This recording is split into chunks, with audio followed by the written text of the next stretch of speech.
Hello everyone, welcome to What If Issei Got Cheated and Became the Ultimate Rockstar Movie. Before we start, please go support Huankun 124,124 for writing that awesome fanfic. This is the translated version I made. There will be some mistake in character's gender, but of course Issei is a male. Issei after sealing the Dragon of Infinity. She decides to try to lead a normal life with his harem, but they are forgetting about him and changing it for other boys. Instead of crying, she decides to pursue his old dream to become a rock and metal star. Will his ex-lovers find him? Prologue. All in the former Hyoudou house. Rias' hysterical scream, I was like in an ambulance and headed to a hospital. Akino crying and screaming, my Issei. All the others just crying. Rias, I have to go find him. Akino, but Rias, don't you remember that? He couldn't finish the sentence. Since Rias had already opened a magic circle. And he had left a Kayano, hell yeah, I'm going to get my Issei back too, and a magic circle also opened. And he left, the others would stay at home since they didn't want to break the law. But let's move on to the chestnut tree. POV says, what memories at least I died as? I predicted I would in an ambulance from a drug overdose, surrounded by trophies and platinum records that ultimately serve no purpose other than to gather dust while you show them off to other guys just as arrogant as you, or even more so. Well, at the end of the day, we are dust, and to dust we shall return. Drag, this is how the great vocalist Red Dragoon, the voice of 1,000, will end up. Dragons and also the unifier of the three factions. Issei warn voice, if Drag I will end up like this. And while Rias and Akino are seen at the entrance of the Gremory clan, to be continued. Well, I wrote this fanfic because I love rock, metal, and grunge. And well, I hope you like it. Vote and comment on what you think. And with that clarified, Huankun says goodbye XD. Cap 1. Note this story will be told in reverse, that is, until Issei overdoses. Issei will remember while she is in an ambulance. Issei present time. The ambulance was going while Issei was remembering. Issei warn voice, at least I'll die in peace. A girl with black hairs. She was overcome with tears. And all she said was, black-haired girl. Issei, don't leave me, we have a presentation tomorrow. I couldn't go on without you. As Issei begins to remember how it all begins, Issei had sealed the Infinity Dragon with the help of the factions. Drag was sealed. Months passed and he was already engaged to the girls. He lived peacefully, but he began to notice that the girls were slowly forgetting about him. And they kept replacing him with other boys. Issei tried to salvage something. So I buy roses of all colors that will match the girl's hair. I arrived at the house and was very surprised to see them all with other boys on the couch. About to kiss, I heard them kissing. They all let go of the boys instantly. Rias nervously, we got these guys too. Well, figure out how to please a human and learn how to do it. Issei serious voice, well, but am I no longer human, or am I, tell me, Madam President? Rias felt a pang. Akino almost crying, but I did. Irina, but you never understood us and you never loved us. Issei, sadly, I never understood them. Well, at least I might have tried, but you never. She screamed that last part, while crying with a lock of hair covering her face. Rias crying, it's like we don't understand you, you never opened up to us. Issei, still crying, no, Madam President, I didn't confess my sorrows to you. Because of you I matured, I drew strength from where I had none. I sacrificed myself and came back to life just to be with you. I saved you from marrying someone you didn't love. I gave you my feelings, the reason I didn't commit suicide because of Yuma-chan was that I didn't. If that isn't opening up to you and trying to get to know you, I don't know what would be. Rias remained silent as everyone else but the boys spoke. Boy 1, learn to lose if they're not with you anymore. It's for a reason, so you'd better leave if you don't want me to kick your ass. Issei said nothing, she just looked through the bangs that covered her eyes. And they were leaving when they heard a dragon's roar that made them shudder. Dragon. That wasn't Issei, it was Drag. Drag shouted, if I weren't sealed I would kill you all, because of you my companion. Will die you damned boars, I curse. You and all your descendants and your ancestors. You don't play with the feelings of a dragoon, not even as a joke. Issei wasn't doing anything, he looked like a doll. The gauntlet emerged though sealed, a bit of the Red Dragoon's power manifested. From what remained free, the boys run away like girls. Rias was only in Yanta. All too. Issei simply said while coughing up blood. Issei, cold voice, don't worry, I won't bother you anymore. I know my efforts to make you happy were worthwhile. They weren't satisfied, so I'll say goodbye wishing them the best. And he left, but Drake spoke. Drake roared, I curse you, you damned boars, and especially you, Rias Gremory, or should I say menstrual hairs. Issei didn't say anything. Well, he did say something that hurt them deeply. Issei, crying, don't worry, I'll break off the engagement to leave you in peace. They all stopped crying because they couldn't express emotions due to the pain. Before leaving, she threw away the roses and sweets she had worked so hard to obtain. F for the chestnut tree. He went away. There was a deathly silence. There were only faces of desolation. Issei took out his demon wings and flew. Drake, my friend, you'll find it. Females who will be loyal and value you. Not like those damned boars, I curse them and I will never stop cursing them. Issei, crying, Drake, please shut up. Drake, serious, I understand. Issei opened a magic circle. And I arrive in the underworlds. He went to the Gremory house. Lord Gremory received him very happily, as he was pleased that his father-in-law was visiting him. But that expression faded when Issei told him everything. Lord Gremory, ashamed, I am sorry for what my daughter did, and on behalf of House Gremory I offer my apologies. Issei, voice finished, well, what can you do, Lord Gremory, how did he compensate you? Issei, crying, cancelling the engagement.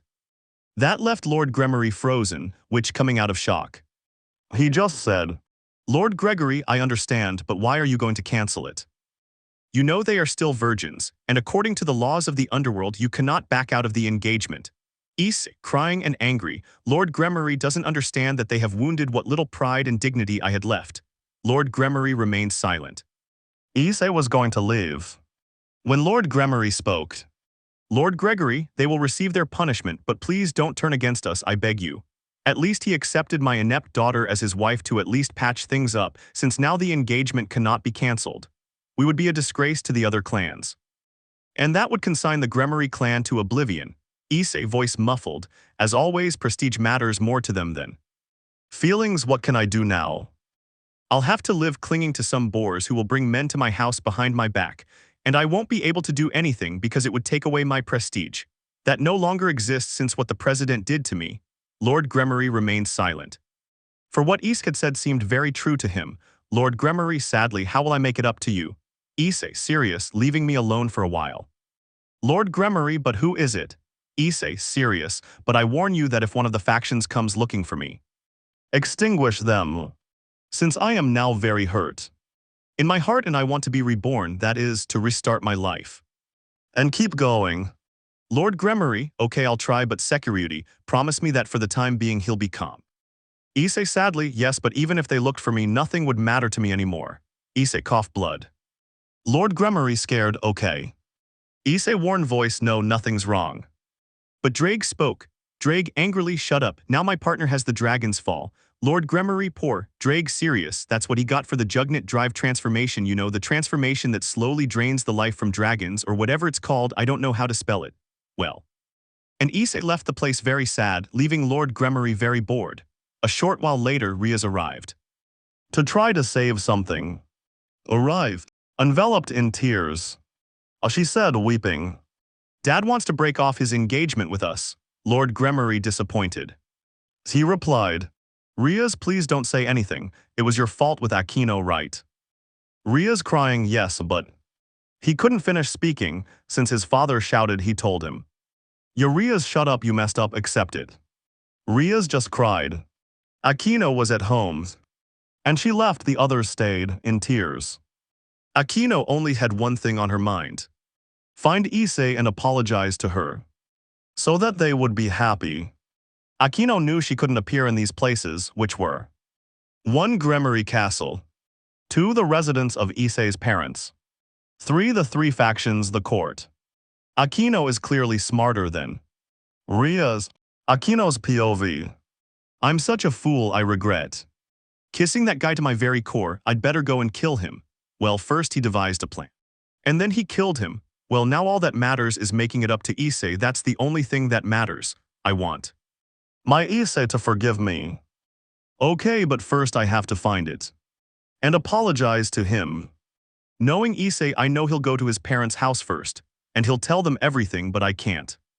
Go in so I'll just watch from afar, and I'll think about what to do next. Since now I just have to think how to apologize. Finpav Aquino. POV normals. Issei arrives at his parents' house. His parents were surprised to see him. They thought he was coming to greet them, but they were greatly surprised upon hearing everything. Issei's mother took him in her arms when she heard him crying. His father took care of him for a while, and they served him food. Issei explained to them that a trial would be held, with the three factions to determine the punishment of their ex-partners. He asked them if he could stay at their house for a while until everything gets sorted out. The parents accept. And Issei went to his old room. It was just as he had left it. Issei sat down and took a shower.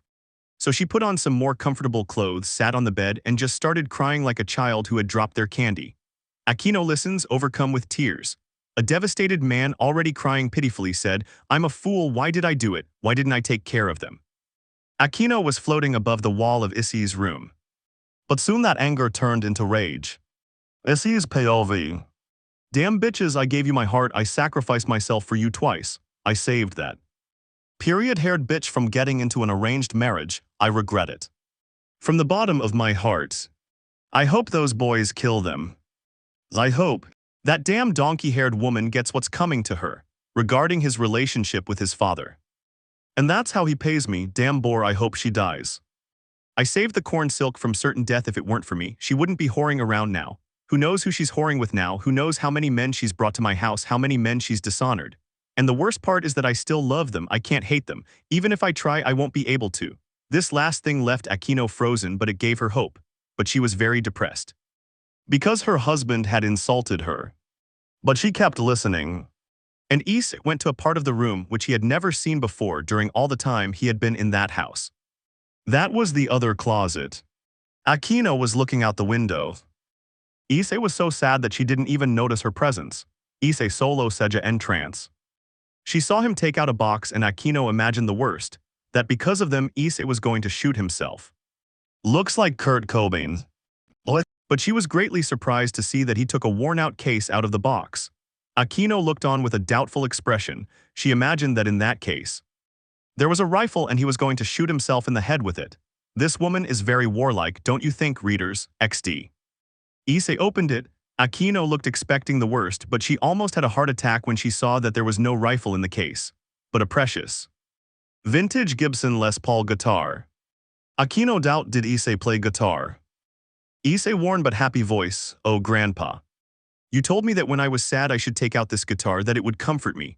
Aquino, what do you mean grandpa? Issei kept taking things out, among them an amplifier and a distortion pedal, a microphone stand, a chair, and a laptop. She went back to the closet and took out other things. Like a keyboard base, cushions to dampen the noise, and a small table.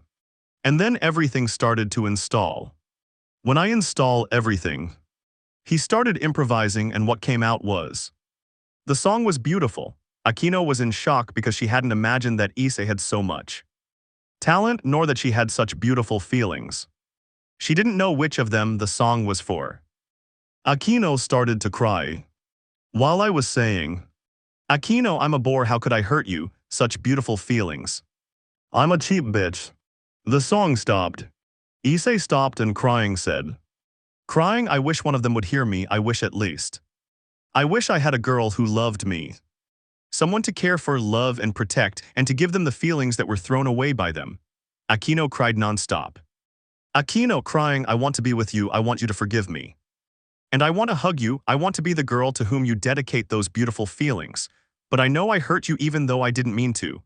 Issei sat down to play and Aquino listened. Cab 2. Issei continued playing and Aquino listened, mesmerized.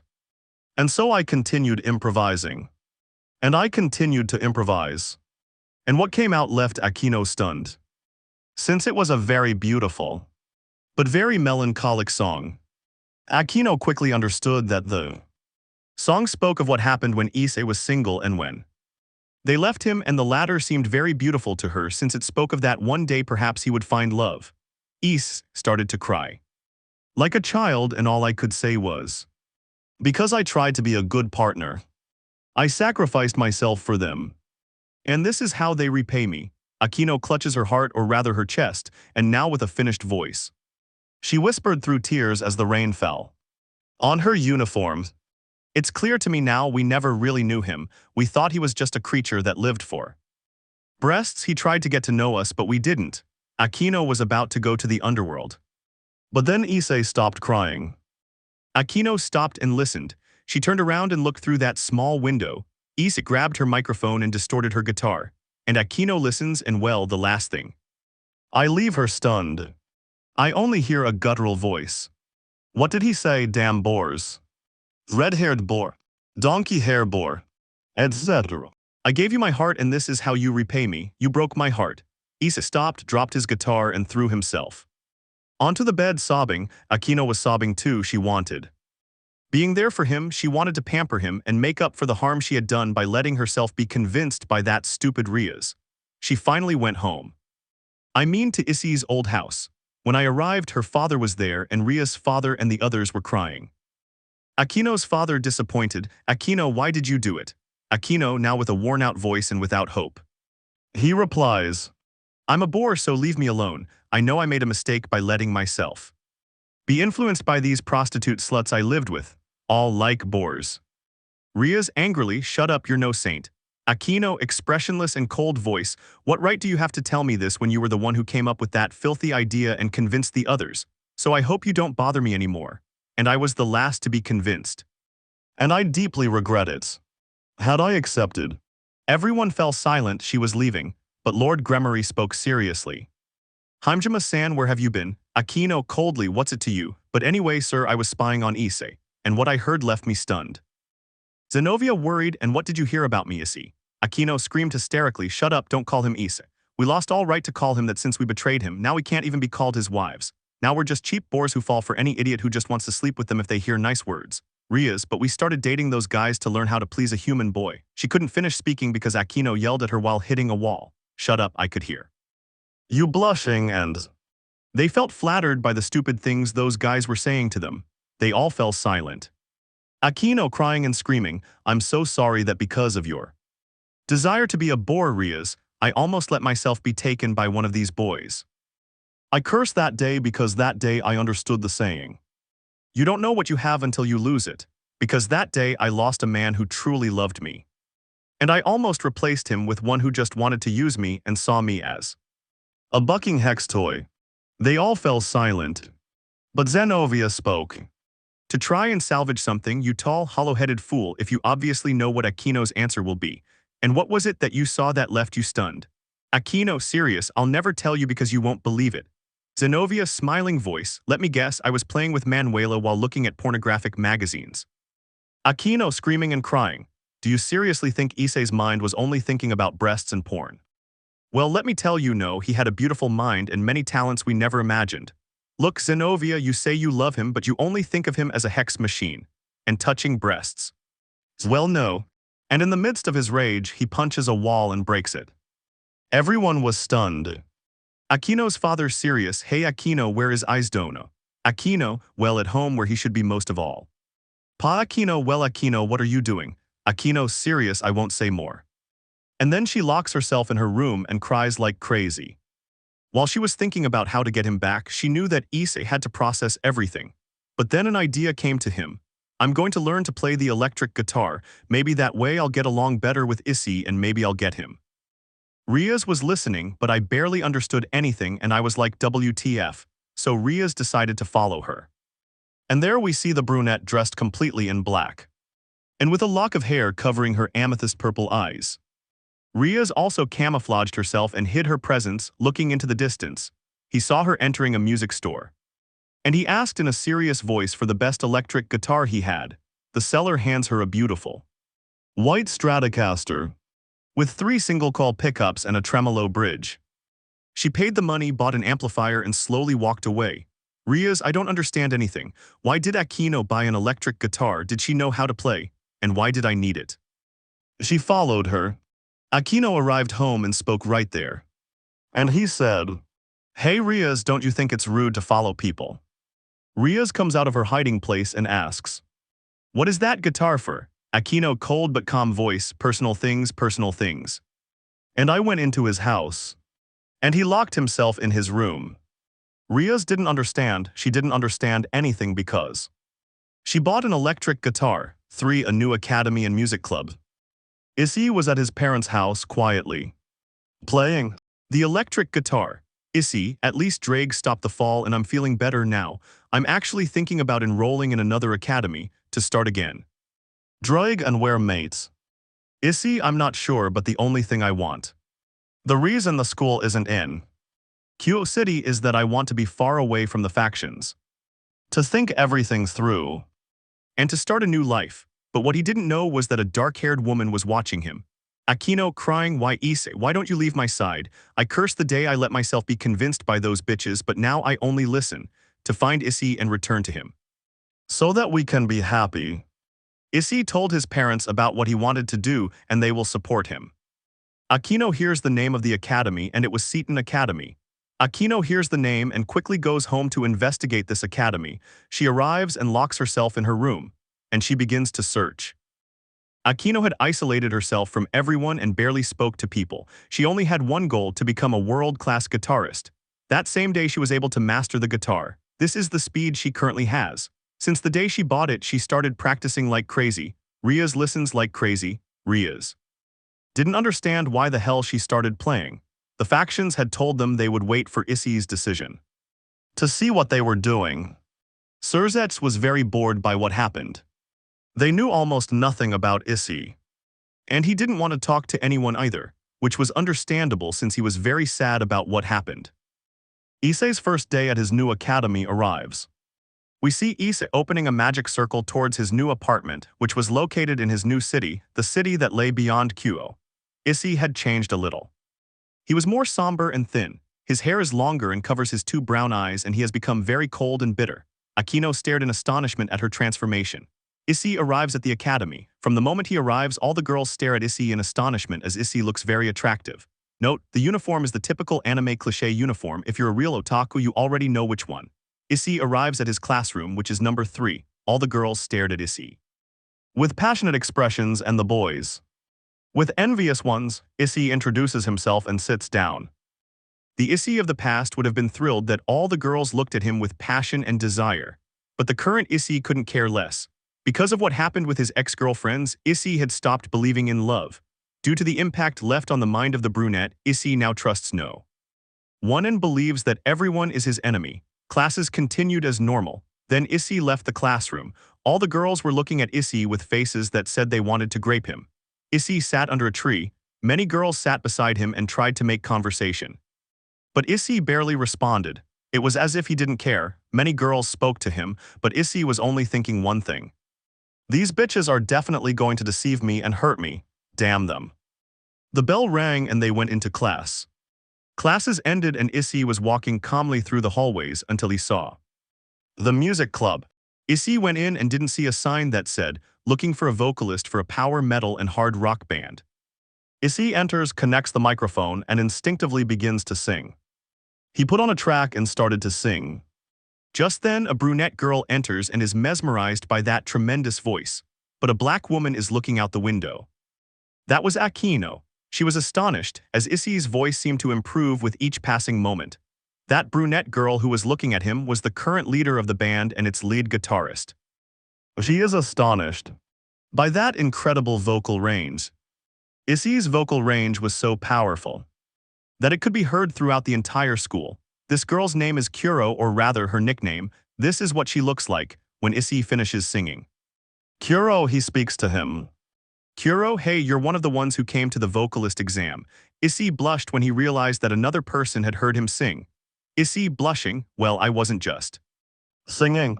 Kuoh, who gave you lessons? You sing incredibly. Issei saddened and with a cold voice, it's not that big of a deal, I just studied something.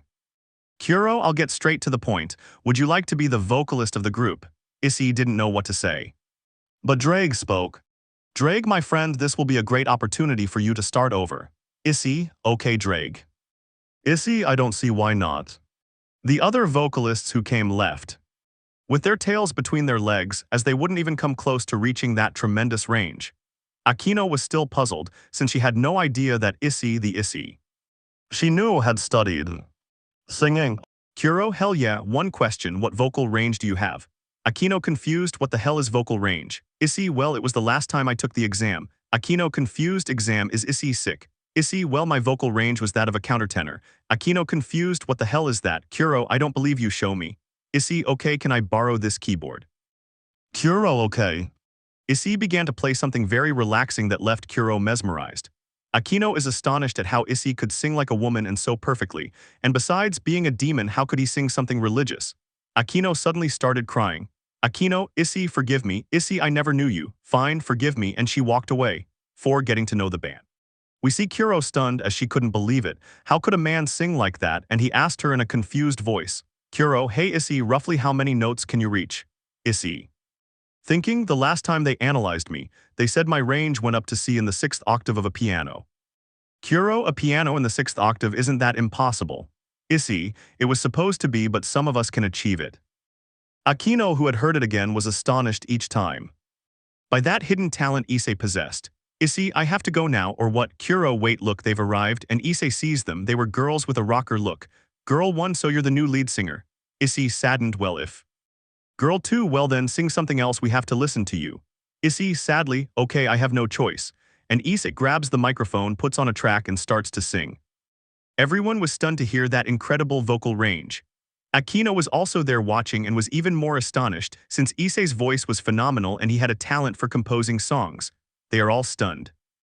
Girl 1, I'm Mari, I'm the bassist. Girl 2, I am Hikari, I am the rhythm guitar. Girl 3, hi, sorry I haven't spoken, but I was concentrating, I'm the drummer, her name is Ritsu, but I'll change it a little. Girl 4, excuse me, your voice makes me giddy, I'm Katsura the keyboardist. Issei laughed. And everyone started practicing. Akino was consumed by jealousy and anger because she knew what the girls were thinking and what they wanted to do. 5. Explaining reasons. Hikari, hey Issei, what vocal range do you have? Issei, I'm a countertenor. Hikari mockingly, dude, I don't believe you, those voices are a thing of the past. Issei, tired, here we go again.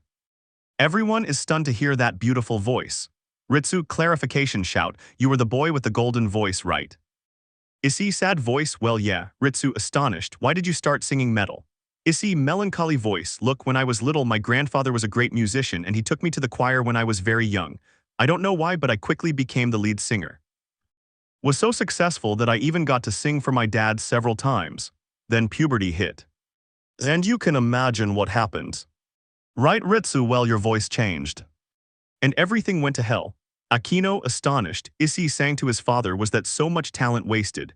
Issei, my voice was damaged and everyone turned their backs on me and forgot about me. Out of anger I started composing and singing metal. I quickly mastered guttural vocals. And metal instruments and my countertenor range helped me master heavy metal screams. With ease time passed, but what had to happen happened. I wasn't successful in metal and rock, but I composed several songs and entered high school. There I met some bad friends who convinced me to do horrible things. Hikari, and what were those things? Issei, sadly, well, they made me look at women in a bad way. It got so bad that they nicknamed me the perverted beast. Katsura, astonished, you were Issei Hyoudou. The perverted beast. Issei, embarrassed, I can't lie to you. And even so, some friends, well, more like some partners, since even if that's how it was, I tried to chain. Lies. Almost succeeded, but they forgot about me. And replaced me, and well, I ended up like this. Katsura, oh, my sister was in your grade and she told me that. They switched you and played with you. Issei, cold voice, well yeah, well I'm leaving. They all found it strange that Issei was acting like that. But they didn't ask him since. What could they imagine? But Kuoh followed him, wanting to know what was troubling Issei. Akino was watching him, and with every word Issei said about them, she felt a sharp pain. In her chest, Issei went to the park and behind a tree began to cry, remembering everything he had done for them and how they had repaid him. Issei didn't really want to live, he just wanted to kill himself, and he said so. Issei, sad, I want to die. Akino was on a pole crying because she had caused Issei great psychological damage and didn't know how to fix it. Issei was still crying, but Kuoh arrived and asked him. Kuoh, doubtful, Issei, what's wrong with you? Issei, cold voice, not calm at all, and he walked away without saying a word, looking like a doll. 6 settings. Kuoh, scolding Issei, just move on, leave it behind, accept it already. Issei, just accept it, you have a great talent, develop it, you're a great heavy metal vocalist. Issei, stop crying like a Makika, he said that shouting, sorry for the phrase, this isn't meant to offend anyone, don't take it personally. This content is just for entertainment. Now that's cleared up, let's continue. Akino watched in astonishment as she had never seen Issei stop sobbing so quickly. Issei, cold voice, I will because now I only have one goal, to become the best vocalist in the world. Kuoh, rough but cheerful voice, you have my support, me and the band will help you. Then the other girls arrives and cheer him on, then Issei says excitedly and powerfully. Issei, powerful voice, I swear we'll become the best band. Everyone says yes to practicing. And they go to the school's music room. Hikari, okay, let's practice. Ritsu, let's begin. Mari, I'm ready. Katsura, okay, I'm ready. Kuoh, alright girls, let's begin. All 3, 2, 1 go, but there was a problem. They all had great technique on their respective instruments. But there was a small problem. They weren't coordinated. That is, each of them had their own rhythm and direction. Issei, seeing this, made them stop and said, Issei, well, we have strength and power, but there's something to fix. All, and what is Issei? Issei, our coordination. Hikari, why Issei, look, each of you goes your own way and you can't hear each other. All of you alone play like gods, but together it's not like that. First, I'll start by correcting Ritsu a little if you don't mind. Ritsu, okay, let's begin. Issei went to the battery, he sat down, and the test. Just imagine it, since I couldn't find it, sorry Ritsu, what a great rhythm. Issei, thanks, but my advice is not to do it so fast or so hard, because you're not creating a rhythm, you're just hitting things and it doesn't allow you to create an excellent rhythm. Ritsu, surprised, wow, what good advice. Issei, leaving aside the compliments, it's time to. Ritsu starts playing based on Issei's advice and improves noticeably. Then he goes to Mari and tells her. Issei, pass me your bass. Mari, okay. Issei, look, you have excellent fingerpicking technique, and the only thing that needs correcting is the saturation of your amplifier. The bass sound is already quite deep, and that's so. It can be the backbone and foundation of the song along with the drums. Do you understand? Mari, wow, that's great, but I don't like things that are too heavy. Issei, okay, we'll try to make a loud but appropriate sound for you, at the base of rock. Mari, thanks, but how will we do that? Issei, look, that's why I asked for your bass, it is standard tuning, right? Mari, if I can only state it like that. Issei will make it rougher. Mari, how did I sound?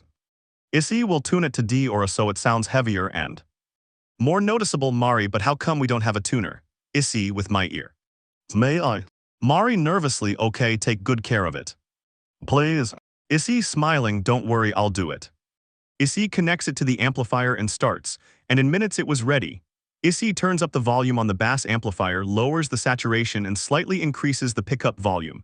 And he tells Mari, try it. Mari grabs it and tries it out. And is fascinated by the sound, so deep, powerful. And rough, and he says very happily. Mari, grateful, wow, thank you so much, it turned out great. Issei, you're welcome, we're colleagues. The bass turned out well, but it can be improved even more.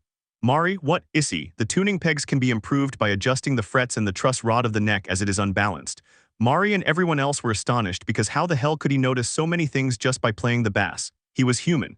Issei, Hikari-san, please play a solo. Hikari, doubtful, okay. That alone fascinated Issei, especially with the ease with which he did it. Issei, awesome. Hikari, blushing, thank you. Issei, it's true, look, what you have to adjust is the statement you are the rhythm one, so make it higher or mid-range. I notice you like high-pitched pickups, right? Hikari, yes then. Hikari was astonished as it seemed as if he had read her mind. Hikari, and what do I have to tune it to? Down a half step, Issei, you read my mind. Hikari, I don't know how.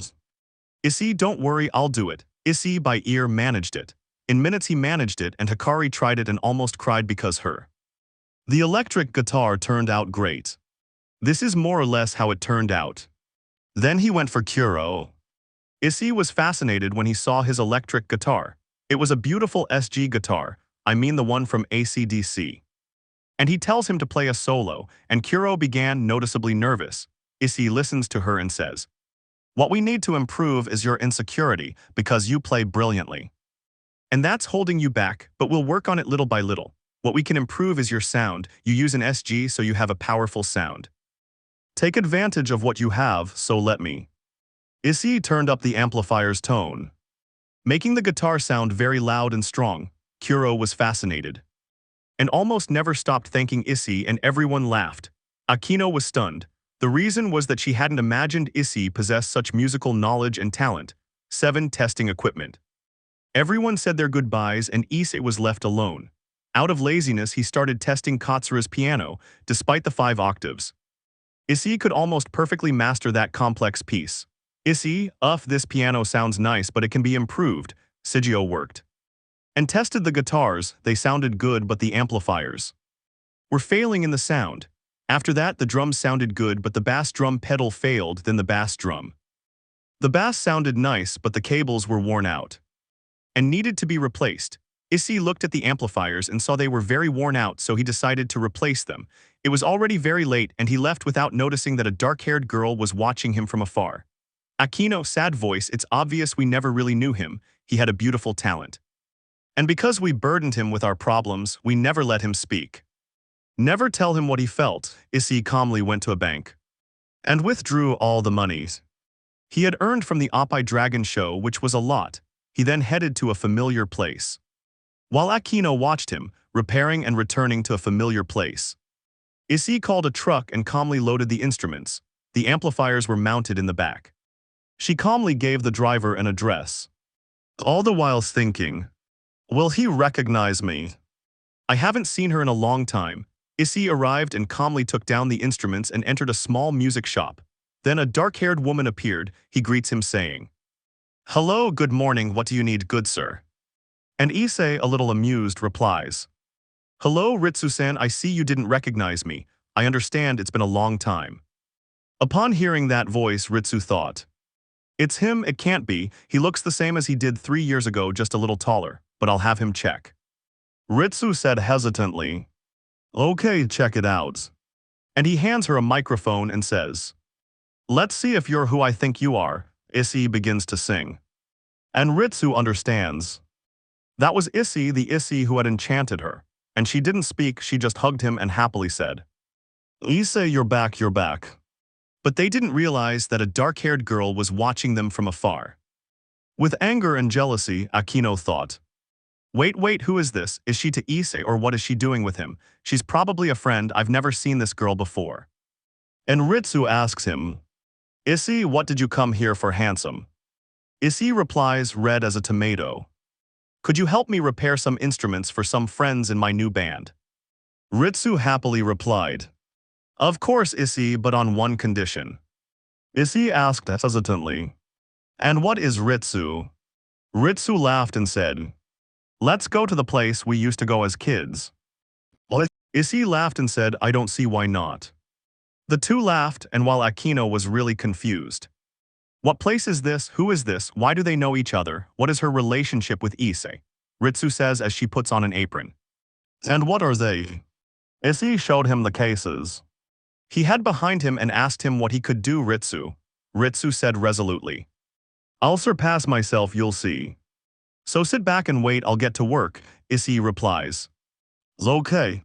And we see Ritsu bringing the instruments into the workshop one by one, and so almost 3 hours passed, and Ritsu says wearily, I'm back to normal, winking, smiling.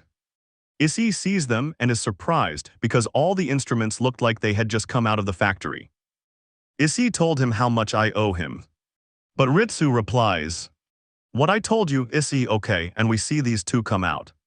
Until they arrived at a rock bars. There they are attended to by a brunette who, upon seeing Issei, screams, Issei, it's you. And in his excitement, he shot all the way to the basket. Akino was becoming increasingly confused about who this other woman was, and what is Issei's. Issei laughs and says, Miku-san, how long has it been? Miku, already crying, clings to him and says in a tearful, childlike voice, Issei, I won't let you go, you hear? Akino had already understood and thought, we never loved him in such a pure way as they do. We only wanted to grape him, we were just playing with him. But I won't give up, I will return to his side no matter what it costs me. After eating, those friends leave the bar, but Miku sticks close behind and says jealously, Ritsu, I won't let you share Issei. That phrase made Issei melancholic. And he lowered his gaze. Ritsu sees him and says, what's wrong? I know you, I know when something is bothering you. And Miku added, if you have bangs but not that long, tell us what happened. Issei said now more sadly, I can't hide it from you, can I? Ritsumiku, no young man, so speak up, face with monocle. Issei says, I'm no longer human, I'm a dragon. They are stunned and ask for proof. Issei shows them Drag, they say I don't care because I love you. He also recounts how his partners left him, but he shouldn't have said that. Miku picks up a board with nails and says in a Yandere voice, Issei, tell me where they live, it's for a homework assignment, face spouting smiling. And Ritsu said while twisting a metal rod. Yes, Issei, tell me where he lives, it's for a school assignment. Issei less dice laughing nervously. I'll just say that Irina is one of those women. And the two of them say in a Yandere voice. So Mrs. Urine dared to bother you, wherever I see her I'll rip those pigtails off, you little boar, root and all. Pouting, smiling. Issei told them to calm down and said, I'll tell you this last part in a darker place. They go to the basement of the workshop, and she takes off her bangs. And she shows those green eyes and says, if I see the light I'll go blind, that's why the bangs. He explains the fall. And Ritsu says, filled with anger, damn bitches, I hate you. I know you fell in with bad company, you became a pervert and all, but they played with your feelings and that's wrong, that's why I'll take care of you myself. Akino was in the back, crying because Issei had practically lost his eyes because of her, showing off the instruments and preparing for the first concert. A certain dark-haired girl was crying silently because of what had happened to Issei, which she blamed on her. She was also terrified, knowing those two could easily kick her ass, even though she was a hybrid of demon and fallen angel. Knowing those girls were very dangerous, she ran home like a bullet, heartbroken, while plotting how to get Issei back. Meanwhile, Issei was asking Ritsu to help him assemble the instruments one by one. Mary said goodbye and they left for his academy. Ritsu said, Issei, I study here in 2nd B. Issei was surprised, realizing he wouldn't be alone anymore, and went to put the instruments in the music room. Soon after, the other girls arrived and stared in amazement at his brand new instruments. Kuoh asked, Issei, where did you get them? Issei replied, They're your instruments, I had them restored. Everyone is stunned as it must have cost a fortune. Issei said it didn't matter, what mattered was growing together. Everyone rushes to hug Issei and thank him, but Kuoh says, Hey, stop the drama, I got a gig in a battle of the bands. Everyone stares and Issei asks, Where is Kuoh-san? Kuoh replies, The winning band will be able to record a demo at the city's Coliseum. But Hikari said, I don't want to disappoint you, but we don't even have a name or songs, so what do we do? But Issei says, If we only have to learn 2 songs for mine, we'll have. Then Issei pulls out a notebook, where his songs were written with the corresponding sheet music for each instrument in the band. Having learned the first song, they began to sing, and the one that came out was.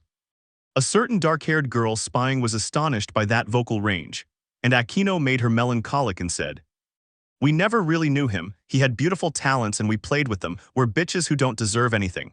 And crying, she walked away. But meanwhile with Issei showed them the other song. And they were astonished and began.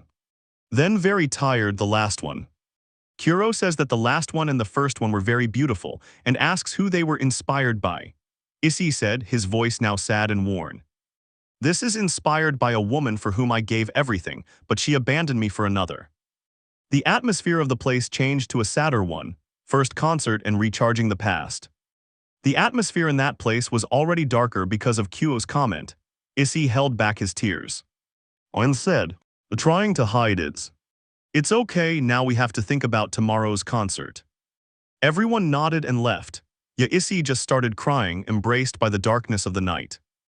His eyes shone, but he didn't realize he was being watched by a black-haired girl who, while crying, said, Akino's POV. We're such bitches, we did so much damage to such a pure being, so full of love. How I wish I were dead because it's my fault she's blind now.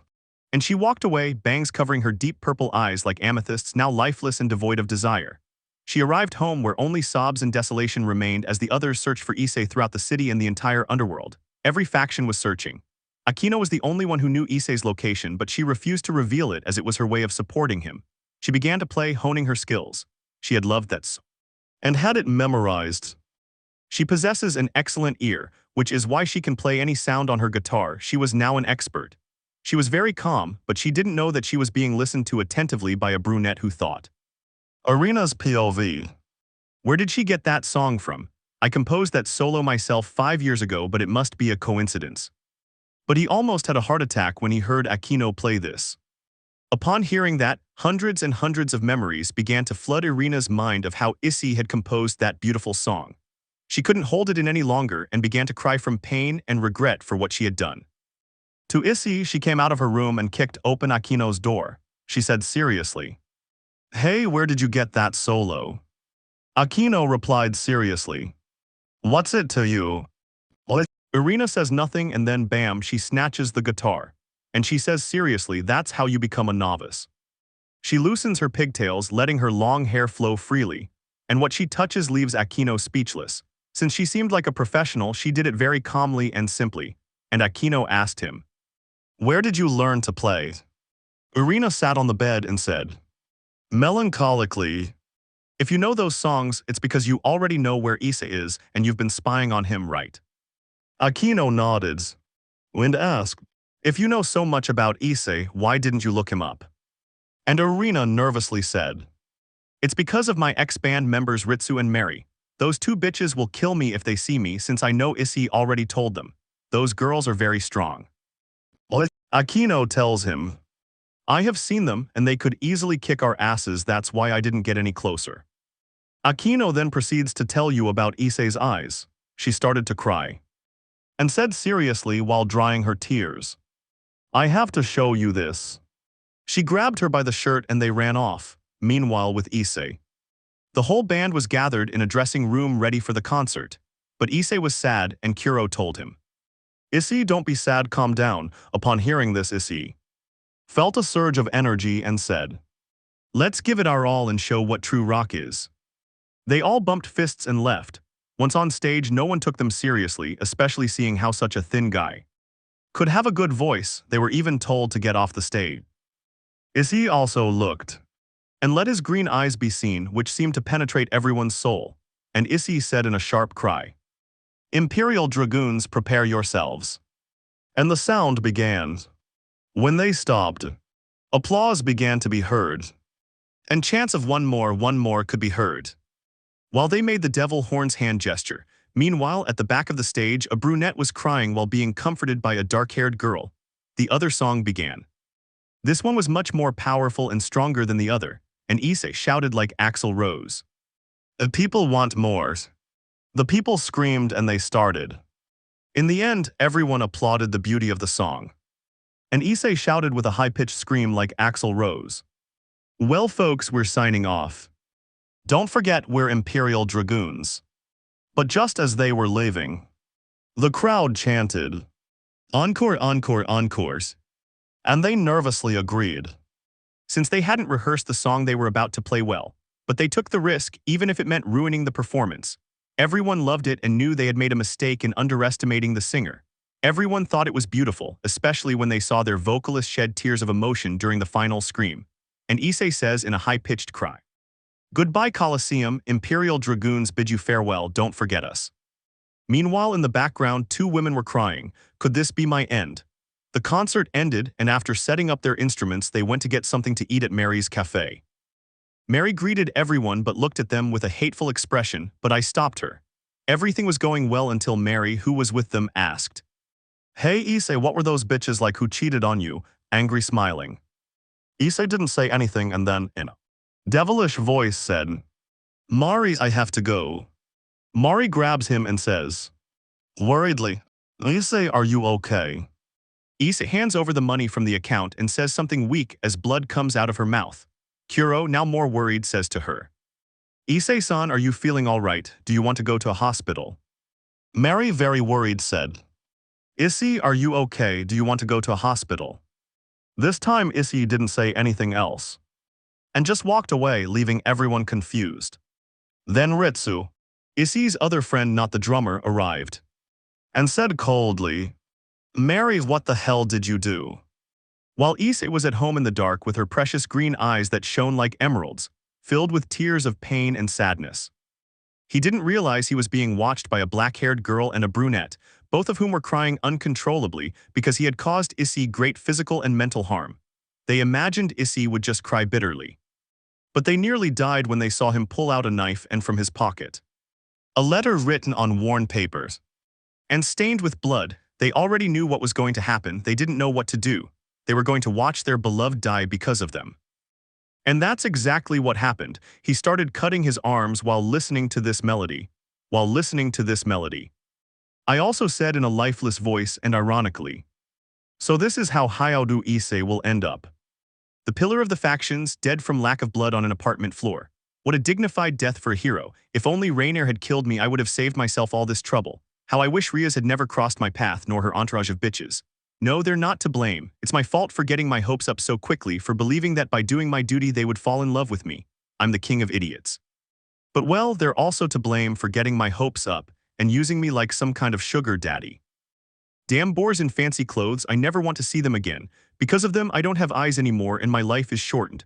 I also imagine how many guys they've slept with behind my back, how the bed I slept in is dishonored like my house. I hate my life. Aquino and Irina were in the same situation, a pain so profound they couldn't express anything. They couldn't do anything. Because of them, their beloved was going to die. And then, with mortal wounds on his arms and a tremendous pool of blood in the living room of his house. With his last breath he let out a guttural sound so loud, so very loud, that besides making the dogs howl and break the window panes, it also stunned the bitches. And that guttural scream said, "You bitches, I'll see you in the afterlife." And then Issei's eyes, already full of dark circles and lifeless, closed. But then he heard a voice he thought he had long forgotten. "Rainier, don't be stupid and stand up." That voice didn't affect him, but another voice that resonated within him did frighten him. It said, "Little brother, are you all right?"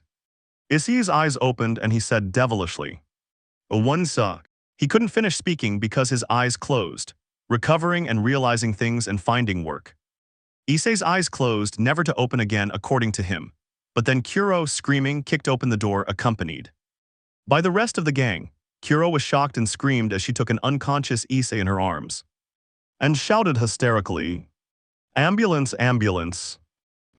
They quickly called an ambulance which arrived instantly as it was an emergency, and they put him on a stretcher. The next morning, Issei woke up looking blurry and asking, "Where am I? Is this heaven?"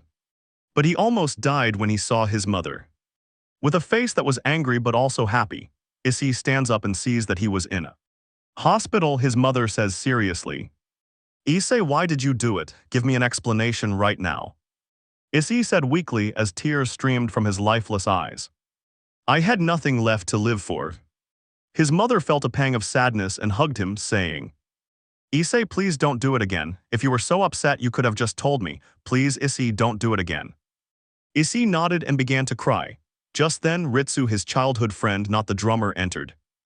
And she says, crying like a baby, "Don't do it again, Baka. You had me worried. Don't do it again, Baka, Baka." And she gives him a few cute little taps. Issei laughed, but his mother said something that surprised him. "From now on, Ritsu-chan will live with you so you don't do such a stupid thing again." Issei reluctantly accepted. And so Issei, who was already fine and with his wounds bandaged, still had his wounds bandaged, but while at the Gremory house. Aquino and Irina both arrived with their eyes swollen and red from crying. They both looked like they'd smoked a joint, but they hadn't. As soon as they arrived, Rias asked them, a little angry and arrogant, "Where do you think we were? We've searched for Issei all over Kuoh and the underworld, and you didn't do anything."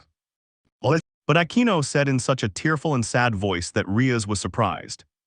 "Issei has done something so awful you won't believe it, and it's all our fault." Aquino went into her room and Irina did too. Both of their eyes were red from crying so much, but meanwhile with Issei. Issei was walking around alone until an idea came to him. He thought, "I should find a job. I know that with what I earned from the factions I could live like a damn millionaire for several decades. But I think I should keep a lower profile, so I'll take a part-time job to earn some extra money." The chestnut-haired boy was walking calmly, unaware that he was being watched by a dark-haired girl who said sadly, "Oh, Issei, forgive me, forgive me. It's my fault you almost died and now you have very bad problems in your head. And it's my fault. How am I going to fix it? I don't know, but I will." And he kept following him. By chance, Issei passed by a church and saw an advertisement that said, "Choir singer wanted." And Issei thought, "This is my chance." And Issei entered. Aquino observed. He was received by a father. And Issei said that he had come to audition to be a choir member. The priest accepted, but gave him a dirty look when he saw his emo appearance with that fringe and those bandages on his arms. But he accepted. Some excellent choir members arrived, but the problem was that they didn't know how to play the keyboard. The priest wanted to play dumb and was going to give the position to some random guy. But then he spoke up. "Hey Pontiff, I'm missing." The priest reluctantly told him to come in, and everyone was surprised to see him turn on the keyboard. The priest and everyone else thought he would make the biggest fool of himself in the history of the church. But when the piano started to play, and Issei started to sing, everyone knew they had made a mistake in underestimating the boy. The chorus boy who was going to be given the position was humiliated, since not even in his dreams could he reach that tremendous vocal range. He knew instantly that it was the type of voice that was considered extinct, the countertenor. Issei for. And the chorus member nervously asks him, "What's your rank?" Issei replies, "I am a countertenor." He freezes. And the father says, "Sir, please sing me another one." Issei nodded and began. This made the priest cry. And he said amid applause, "Bravo, bravo, excellent, you have the job." And Issei happily said, "Yes, I did it." And very humbly he offered his hand to the guy, but the guy angrily said, "I don't want your stupid mercy." And he left angrily. Issei was left like WTF. But in the church a voice resounded. And it was a yes. I knew that Issei was going to happen.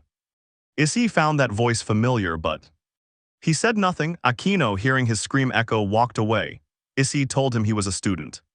The priest agreed since the mass times were between 12 and 3 in the afternoon. It was a fair time and it was every Sunday. He agreed. They shook hands and left. But then the oldest priest in the place said as he went to the place, "So the boy with the golden voice returned." And Issei left, and as soon as he got home, he explained to Ritsu that he had found a job. In the basilica, Ritsu congratulated him. And they hugged while a dark-haired girl was dying of jealousy, releasing new songs, and then regret sets in. We see a chestnut tree waiting very calmly in the music room to his bandmates, and today was a very special day because today was the final of the Battle of the Bands. And they were the finalists. They hadn't arrived yet, and out of boredom, Issei decided to start singing. Issei's voice was so precious that many went to hear him sing, many cried upon hearing that beautiful song. But while a certain dark-haired girl watched everything with a melancholic face, and in a worn voice said, "So this is what you really were, Issei. You weren't the person everyone said you were. You're not the perverted beast. The only beastly thing about you is your voice. I curse myself for never having understood myself the way you understood me." At that, Issei stopped and said a little sadly, "I already made a song for Rias. Is it natural that I make one for Aquino?" Aquino listens in surprise, and even more so when Issei started playing and whispered as tears fell on the piano keys. "Aquino, listen to me, this is for you." As soon as Issei started singing, Aquino began to cry because that beautiful song touched her heart. And it hurt her even more because then she understood that she had thrown away a man who was worth a lot and who was one of a kind, and that because of her, a diamond in the rough like Issei almost killed himself. Then Issei said sadly, "No, I still love Aquino very much. There's still so much I want to tell her, so if you can, please listen to me." Aquino whispered weakly, "Yes, I'm listening." And Issei grabs a guitar and begins. This song really made Aquino cry. It was like a broken heart, because in Aquino's eyes, Issei was scolding her and begging her to come back. Especially with the final cries of my girl, don't lie to me." It was as if Issei was yelling at Aquino that when she was kissing that guy, she should have told him and not lied. He already knew. Aquino cried and cried because she was really upset, and at that moment she felt regret and true pain, because she knew perfectly well the man she threw away for an idiot who only wanted to sleep with her. She couldn't take it anymore and left. Crying like Midoriya VF for Aquino, gentlemen. Issei continued singing and began to make a song to motivate people who had suicidal thoughts, to encourage them not to do what he did. And this is what came out. She was very beautiful. Then they all arrive, but they don't interrupt and let him work. And Issei already thought he should do something heavier. "I'll base this on the day I almost died in the battle against Trihexa." Issei started using distortion and this came out. Kuoh was stunned by the tremendous guttural sounds. It sounded like a damn dragon roaring. They were terrifying and made your skin crawl. Issei stopped and observed them. Imperial Dragoons versus Death Angel. Kuoh quickly observes Issei. And Issei says, "Hey, you should teach us those songs." Issei nods and they begin practicing. Once they've learned them, they start eating peacefully. And Ritsu the drummer asks him, "Hey Issei, how have you been feeling?" Issei replies a little sadly, "Well's pretty normals." Then classes begin. And everything was calm until they were given an assignment that said, "Explain what love means to you."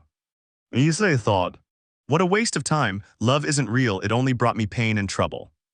Akino watched from afar, and Issei began to write.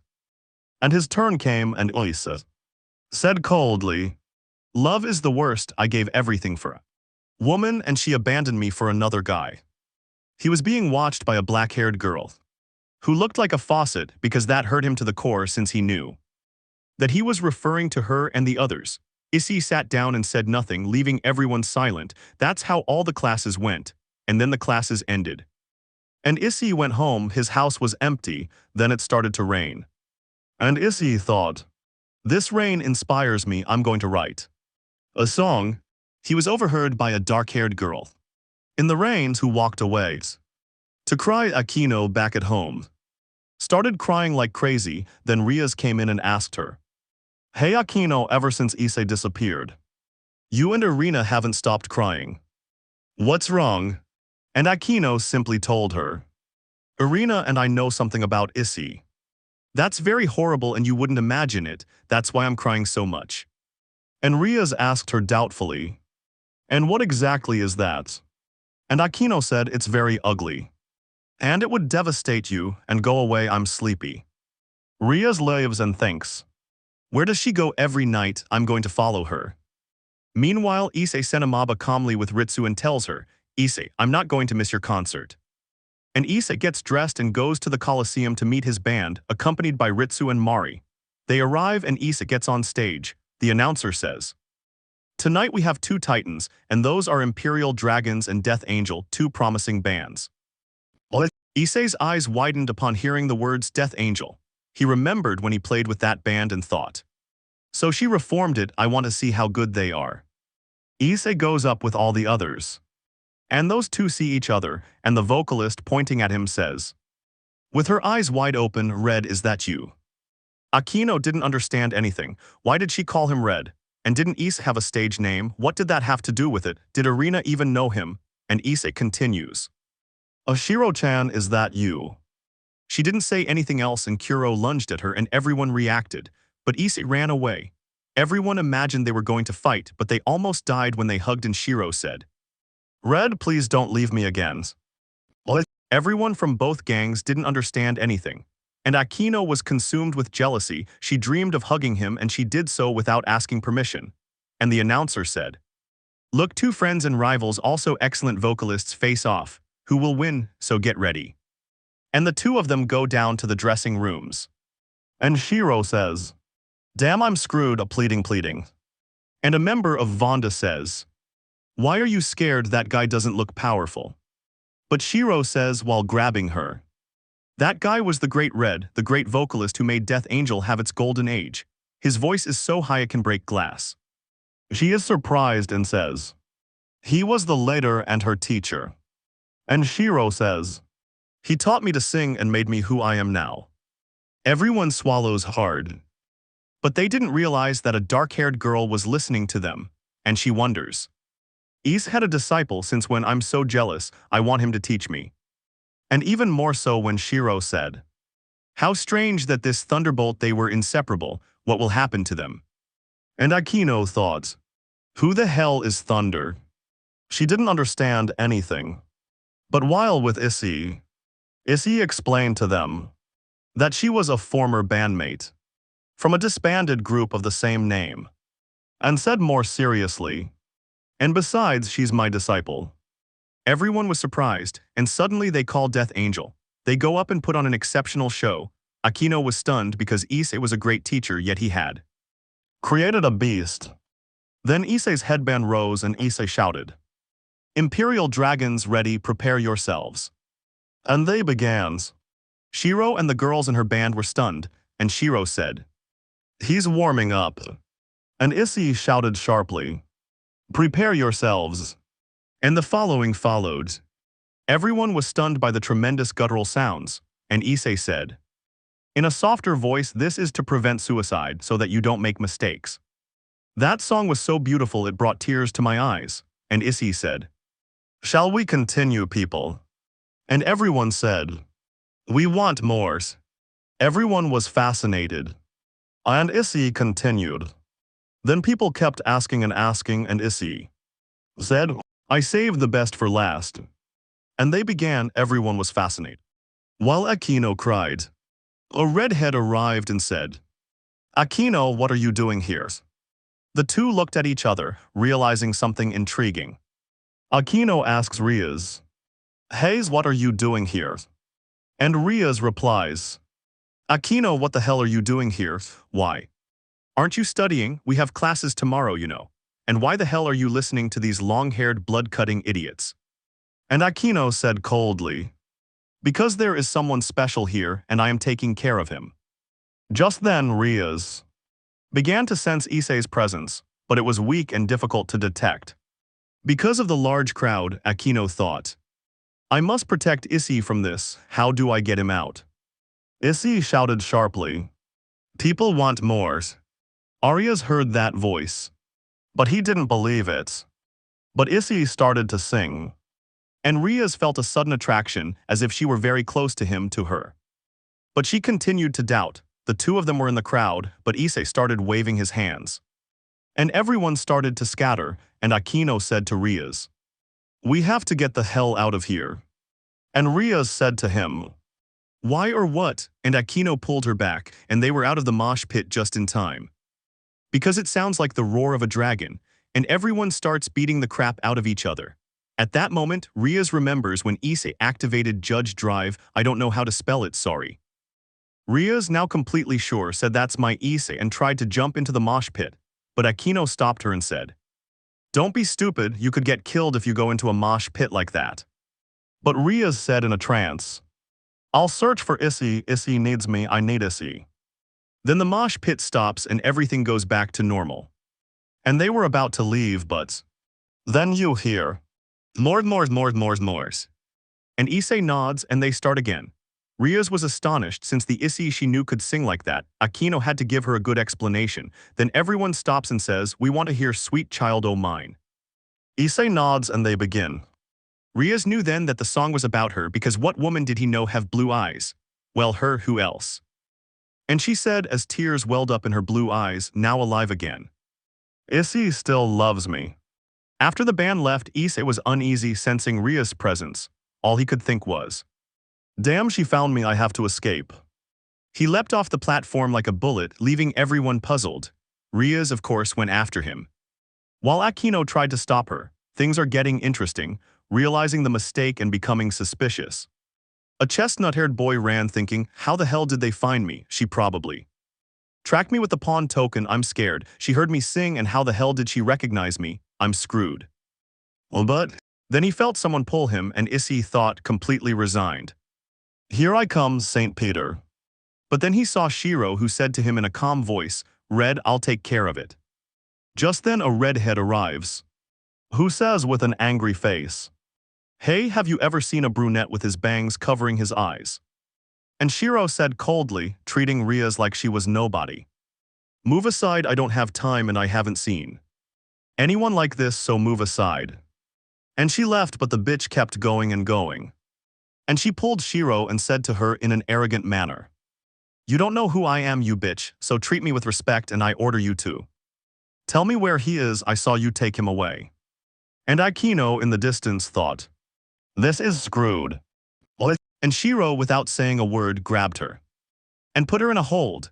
Rias tried to break free, but Shiro pulled her arm, making her scream, and threw her into the mud, leaving her like a mud boar, and she said coldly, "Show some respect, don't treat me like that." Once she was far away, Akino arrived and said as she stopped her, "You shouldn't have spoken to and treated a girl like that. You know those girls are dangerous." Rias said nothing and stood up. And she said as she took off, Lord, the mud. Let's go, Aquino. This is dangerous because it will be gathering in that place full of marijuana and cut veins. And Aquino thought, if she saw what she has in her arms, she would have a heart attack. And the two left while a certain chestnut-haired boy was thanking an albino girl. Thank you, Shiro, seriously, if it weren't for you I wouldn't know what would become of me. But while a redhead was crying, her bangs covering her eyes. This is all my fault, isn't it? Falling again. Issei thanks Shiro and asks him. I know who that was, and Issei said very sadly. That was my ex-partner and she's looking for me. Aquino was very quiet. After a while her band friends arrive. And ask her, Issei, who was that woman who made you run? Issei said the same thing, now very sad. That's my ex, she's looking for me. Everyone remained silent. And Issei spoke to break the ice, so who won in the final? And Shiro and the others said. Well, they said, well, we weren't told that it will be decided in 2 weeks since the presentations were exceptional. And that for now there will be a presentation at the Strawberry Academy. And Issei said, confused. What is the Strawberry Academy? And Katsura, the pianist. It's Kuoh Academy, that's what it's called around here, since that's where the rich girls study. Aquino, who had run away to be with Issei, feels a pang. Issei swallowed and thought. I'm screwed. Everyone noticed. That Issei was scared and Kuoh, as always, wasn't afraid to ask. Issei, what's wrong with Kuoh Academy? What? Issei said as blood trickled from his mouth. There are some people there that I don't want to see right now. Kuoh understood and fell silent, but that stupid Katsura. You're talking about Rias, Aquino, and Kaneko, right? She said. Right, my sister said those women are too down and all they do is look for you. Aquino, far away, felt a terrible pain in her heart, for that was true. But now she was happy, for now she could see Issei without being searched for and judged. Issei was about to burst into tears. Luckily, her bangs covered them up, and Issei left out of nowhere saying that she needed to rest, once Issei was gone. Hikari said while tapping them both on the head. They shouldn't have been so reckless. Both, I'm sorry. Aquino walks away with a single tear escaping her eye. Issei was already home with the light off. Luckily, Ritsu wasn't there. She let her bangs loose and began to cry. And such was his rage that he said in a guttural shout, Damn Boris, I loved you and all you did was forget me. Aquino didn't know what to do. She couldn't just barge in unexpectedly. In the darkness, Issei took out a knife and cut himself again, but this time deeper inside. Aquino tried to break the window, but it was too hard. Issei was about to close her eyes, but then Ritsu opens the door and screams. And Issei closed his eyes. As he said, Goodbye, damned worlds. Learning something intriguing. We see a chestnut-haired man with a respirator and bandages on his hands. Meanwhile, at the Gremory house, there was a fight between a mother and daughter, which was Rias, who was screaming hysterically. So Issei has tried to commit suicide twice now, and why the hell didn't you tell me? Why did you hide it from me? But Venelana said as she gave him a holy slap. Listen, Rias Gremory, you're not doing my bidding.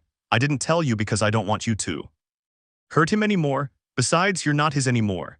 I took away your pawn's power so you'll leave him alone and not do anything else to him. Rias couldn't say anything. And neither could the others because it was very true, Rias said. Why the hell do you do things behind my back and why do you only scold me? What? Because you were the one who came up with the idea and started bringing the boys to Issei's house, right? Rias said sadly. Yes, and I regret it because I lost what was most precious to me, which was Issei. Everyone fell silent as what Rias said was too painful, but that awkward silence was broken by a powerful solo. And Venelana said, What is that sound? And Sirzechs, I don't know how to spell it, put it in said. That's an electric guitar to be precise, a Les Paul. But Irina said, between mocking laughs so much that she no longer seemed depressed. Ha ha ha, what an idiot, it's obvious he doesn't have a good ear. A Les Paul has the sound with the most sustain. That guitar is a Fender Stratocaster with single-coil pickups, and for that solo, they're using the bridge pickup and a distortion pedal. Sirzechs turned red, and Grayfia asked doubtfully, Irina-san, why do you know so much about music? Irina said as tears streamed from her lifeless brown eyes. He taught me. And Grayfia continued asking, Who exactly is he? And Irina shouted, her voice filled with pain and resentment. The one we've been searching for so long. And Grayfia said in surprise. So the one who taught you to play. The guitar was Issei. And Irina just nodded, but that stupid Zenovia said, almost making Irina hang up on her. Huh, I don't believe you. As far as I remember, Issei only liked breasts and besides he wasn't even coordinated. How could he possibly play the guitar, Irina? I think you're exaggerating. Besides, he should know how to sing, and with that pubescent voice he had, I don't think he could. She couldn't finish spouting her nonsense, because Irina punched her so hard in the face that she fell to the ground. Everyone is shocked because Irina was too calm, but as if that wasn't enough. He grabbed her by the collar of her blouse and said to her in a deep, raspy voice like the ones metalheads have. Shut up, you bitch. You think you know Issei, but you think he's just a child-playing machine with no emotions. You're the pervert here. No, you damned bitch. If you say any of your stupid shit again, I'll kill you. Zenovia only managed to say a fearful. Irina let go of hers and said, think before you speak because words hurt more than you think. Everyone is surprised. And Irina says in a tearful voice, oh my Issei, how I would love to hear you sing one last time. And then out of nowheres, this isn't the original, it's a cover I liked. A beautiful song began to play. And everyone was speechless upon hearing that beautiful voice, and Zenovia managed to say in shock, the one singing there is Issei. And Irina said with a cold and arrogant voice, there you go bitch, so you don't judge others without knowing them. Asia said through tears, Issei sings beautifully. Roswise asks, is this for real? Issei had that great gift and we never even knew. Irina said, Issei had to stop singing before entering his first year at Kuoh because his voice was changing, and if he sang in that state he would lose his voice. Then the song stops and Aquino arrives, preparing for the instruments and practicing. Aquino comes down and Zenovia asks, was that Issei singing? But Aquino, as if no one existed, walked towards the door, but Zenovia said, hey Aquino, I'm talking to you. But Aquino kept walking, leaving everyone puzzled. But while Issei had been taken to a psychiatrist who diagnosed him with depression, Issei is now at home being watched by his two childhood friends Ritsu and Mari. Issei thought, I should go back to practicing lyrical singing since I have to work on the choirs today, and that might calm me down because I'm not feeling well. Issei, in his apartment room where he had his home studio, began to play, observed by Aquino, who said more calmly, at least you've recovered. Issei still had bandages on his hands and had to take medication. And he began to play. Issei's voice was so harmonious that even the birds sang along with him. Aquino was listening to that melodious voice. Then Issei said sadly at the keyboard, I remember that Aquino was the only one who didn't argue with me at all, and it seemed she was the only one who understood. And for some reason, I still feel her by my side and I still want to write her a song. So Aquino, if you're nearby, listen to what I'm about to say. And Aquino whispered, I'm all ears. Issei pulled a track from his PC and started to sing. The song was so beautiful that Aquino even shed a few tears because of that amazing song. Issei played for her, she kept playing, and said, I bet Rias has already forgotten me, but I still have something to tell her. Aquino was left with this pleading face. And she said in tears, and to think that we hurt someone so much who only gave us affection. Then Kuoh enters and says, hey Issei, I see you've improved, show me those songs, with those we'll win. Issei accepted and Kuoh took out his guitar. Issei passed him the tablature and Kuoh mastered the songs with ease. And Kuoh asks Issei, hey Issei, why are you keeping your eyes covered? And Issei tells him, it's a condition that makes my eyes irritated if they see light. Kuoh understands and they both laugh.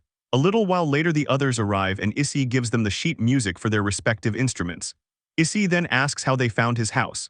And Kuoh says that Ritsu brought them, and Issei asks where the final concert will be, and Kuoh tells him, it will be the next day at the Kuoh festival. Issei sighs and says, now how do I make sure they don't recognize me? And Katsura says to him, well, you look very different now. My sister showed me a picture of you and you look very different. Issei laughs and accepts, saying, "And if we eat pizza, my treats." They all agree and Issei orders a pizza. Soon after, Ritsu and Mari arrive. And they end up eating a huge pizza with Coca-Cola. Afterward, they bring their instruments. Give them a tune-up and practice. An awkward concert trying to hide it and making revelations. The next day, Issei and Ritsu went to school, but they didn't realize. They were being watched by a black-haired girl in the distance. Issei was already happier. At school, everything was normal. After school, Issei and Ritsu went to the music room and soon after the others arrived. Issei said, "Prepare yourselves." And finally, the practice was really cool. Issei's voice was so powerful that many people came to hear him sing, but meanwhile at Kuoh Academy, a stage had been set up on the court for a rock festival. Rias was in the clubroom, thinking, could it be that Issei is coming? Something tells me so. Meanwhile, Aquino, who knew that Issei was going to show up today, he went home for his guitar. Rias barely saw that guitar in the case before, asking Aquino, "Aquino, are you going to play?" And Aquino replies, "I don't just want to play." Arena, who was there, and she was very serious, and Aquino began. Rias was left with this face, since she couldn't believe Aquino touched so much, but Arena spoke. "Aquino, you're playing wrong," and Aquino spoke. "Why or what?" And Arena replied, "You're going to get a blister on your finger and you won't be able to play." And he takes away his guitar and pulls a pick from his pocket, and Aquino said to him, "What's that?" And Arena said a pick, and played the same solo, just imagine it going faster. "I'm leaving everyone like this." And Rias asks, "Hey Arena, since when did Issei play guitar and sing?" And Arena replied, "Since I was very little." Rias asked, "Does Issei play in bands?" And Arena said, "Issei played in choirs for a long time, but I do play in bands." And Rias said, asking, "Tell me the name of ones." And Arena said a little sadly, "The last band I played in was the one I was in with Death Angel." And Aquino asked, "Why did they separate?" And Arena said, "Because Issei went to Kuoh and so did I." But while Issei was with the gang going to Kuoh, as soon as they arrived, Issei felt strange but hid it.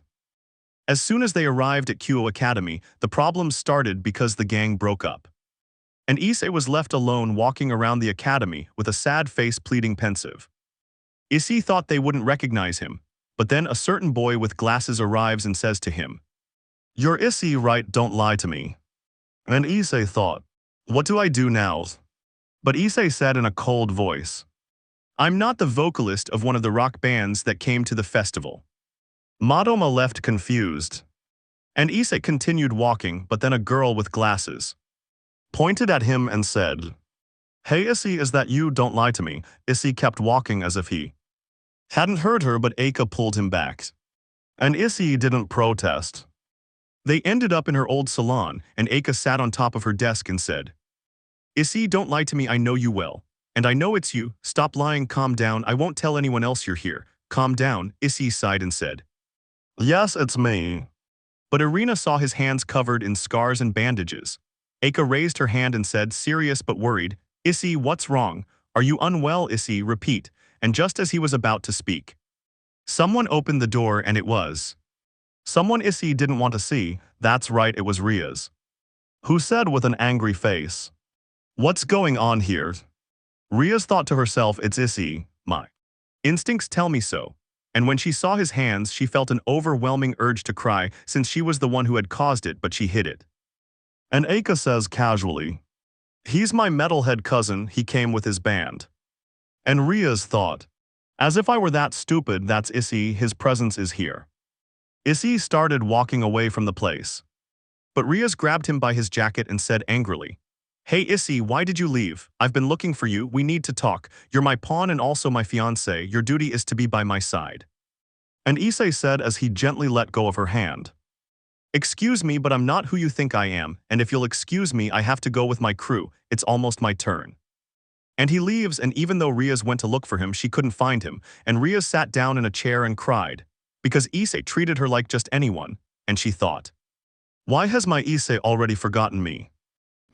Issei walked sadly because it hurt him a lot, but then he saw a blue-haired girl with a green-dyed streak in her hair. She barely saw Issei.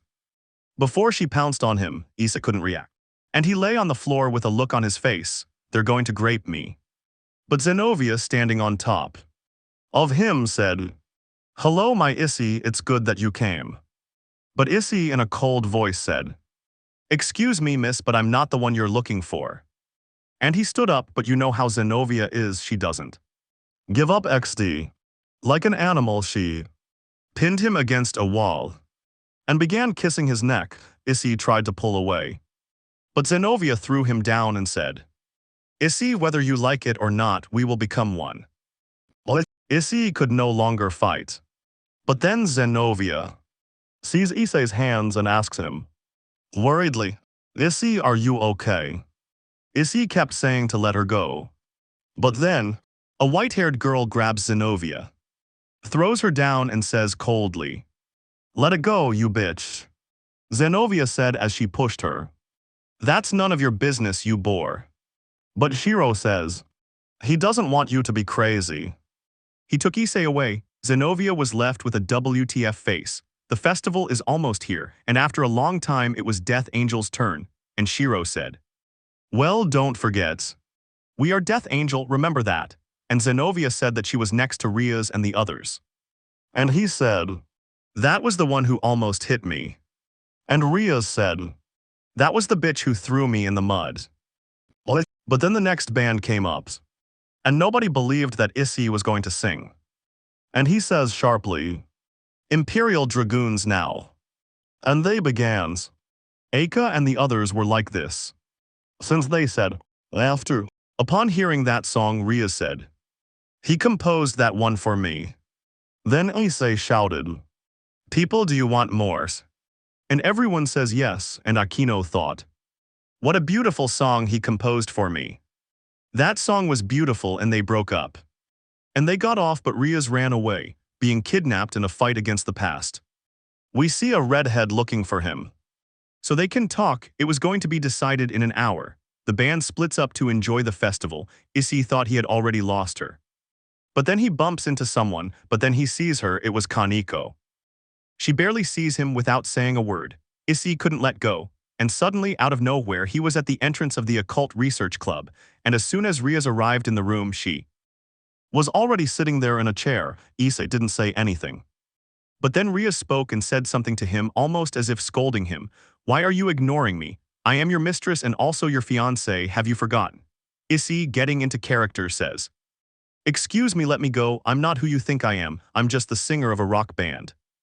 But Zenovia speaks, don't play dumb, girl, she almost beat me up, tell me right now who she is or I'll grape her. At that moment, Irina and Aquino arrived, having gone to adjust Aquino's guitar since it had become out of tune. As soon as they entered, Issei saw something that surprised him. It was a guitar case. And it wasn't Irina's since hers was brown and this case was black, but he was even more confused when he saw a tremolo bridge for a Stratocaster, and he thought, Irina didn't really like the Stratocaster, he liked Les Pauls and, to be precise, he liked the SG and the classic Les Paul. Issei was so focused on analyzing everything that he didn't hear the argument between Aquino, Rias, Irina, and the others. But while the girls in the band, Kuoh was worried because Issei ran away because he was being chased. It was almost time to leave when Ritsu and Miku arrived, and they said in unison, have you seen Issei? Why did he jump off the platform so fast? And Kuoh said, frightened, I don't know. But Mari the bassist spoke up, saying seriously, I saw a red-haired woman with a very defined body chasing him, and Shiro said, if that bitch messes with me again, I'll kill her. But then Shiro sees Ritsu and Miku and says to them, hello, it's been a while, what are you doing here? And Ritsu says, we came to see you sing and Issei too. But Miku says angrily as she clenches her fist, and we've come for Irina too. And Shiro said in a voice that frightened everyone, so that bore Irina is here now, it'll have been worth coming. But Hikari spoke up, and where is Issei supposed to be? At that moment Katsura spoke, pointing to the old academy building, right there. And Kuoh said without thinking, Issei, we're coming. And there we see those punk girls running towards the old building, but just as we arrive, they see Irina accompanied by Aquino since they were practically chased away because they wanted to let go of Issei. Irina and Aquino hadn't even noticed. Even Shiro screamed while running, Asia Irina. Come here, you bucking boar, I'm going to break your ass for how you forgot. Issei, you boar, she couldn't react, and out of nowhere, bam, she had a holy beating in her face.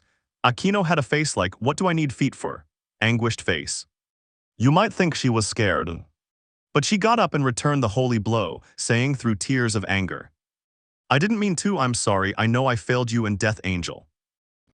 Kuoh and Aquino were about to intervene. But Irina and Shiro said in unison, don't interfere, we'll settle this here. The first one who falls has no right to be Issei. The girls in the band agree, but Aquino says as if asking, are you going to let them kill each other? But Kuoh speaks in a serious voice. We won't get involved if someone's life is in danger, but if not, then no. Aquino agreed and began to watch that tremendous fight. And the two of them get ready. Irina lets down her pigtails and Shiro takes off her jacket and the chains she had on her clothes, and the two of them started fighting and exchanged some good blows. Irina punched him right in the cheek with a left hook. Just then the rest of Shiro's gang arrived. Shiro punches her twice in the stomach, almost knocking her down, but Irina kicks her hard, also in the stomach, making her bleed. The two of them started pulling at each other as clothes. But while Rias was outside the club, she started hearing sounds like they were killing each other. Then Zenovia looked out the window and shouted, Irina and another girl are fighting with the one who hit Rias. And me, Rias was going to see what was happening, and Issei thought, Shiro is going to kill Irina, I have to stop this. But while those two were thinking, they were in Dragon Ball V. Shiro screamed through tears of anger and covered in bruises. You ruined Death Angel face with steam from nose. Irina said as she thrust into him. Why are you blaming me? I had nothing to do with it. Because of you, I lost Issei. Zenovia and the others watched the fight. With this face hushed as they were learning many things about Issei and Irina's past. Issei managed to break free, and right then Shiro punches Irina, yelling angrily. Because of you, Issei almost killed himself twice for cheating on him, you bitch. I never want to see you again, rot in hell. But the blow didn't hit Irina, it hit a chestnut tree in mid-flight. It stopped it with its face, Shiro for the big punch. And Issei gets up and shouts, don't be stupid, this wasn't anyone's fault, please don't fight anymore, it won't solve anything. If you love me, listen to me.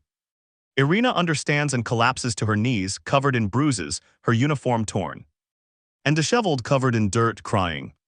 Oh, she says, Issei, I'm sorry, I didn't know what I was doing.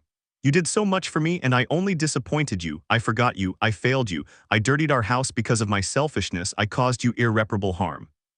Issei knelt down to her level and, as if nothing was wrong, carried her in his arms under the jealous gaze of everyone. But Issei only said to Irina, who couldn't believe it, Irina, let's go home.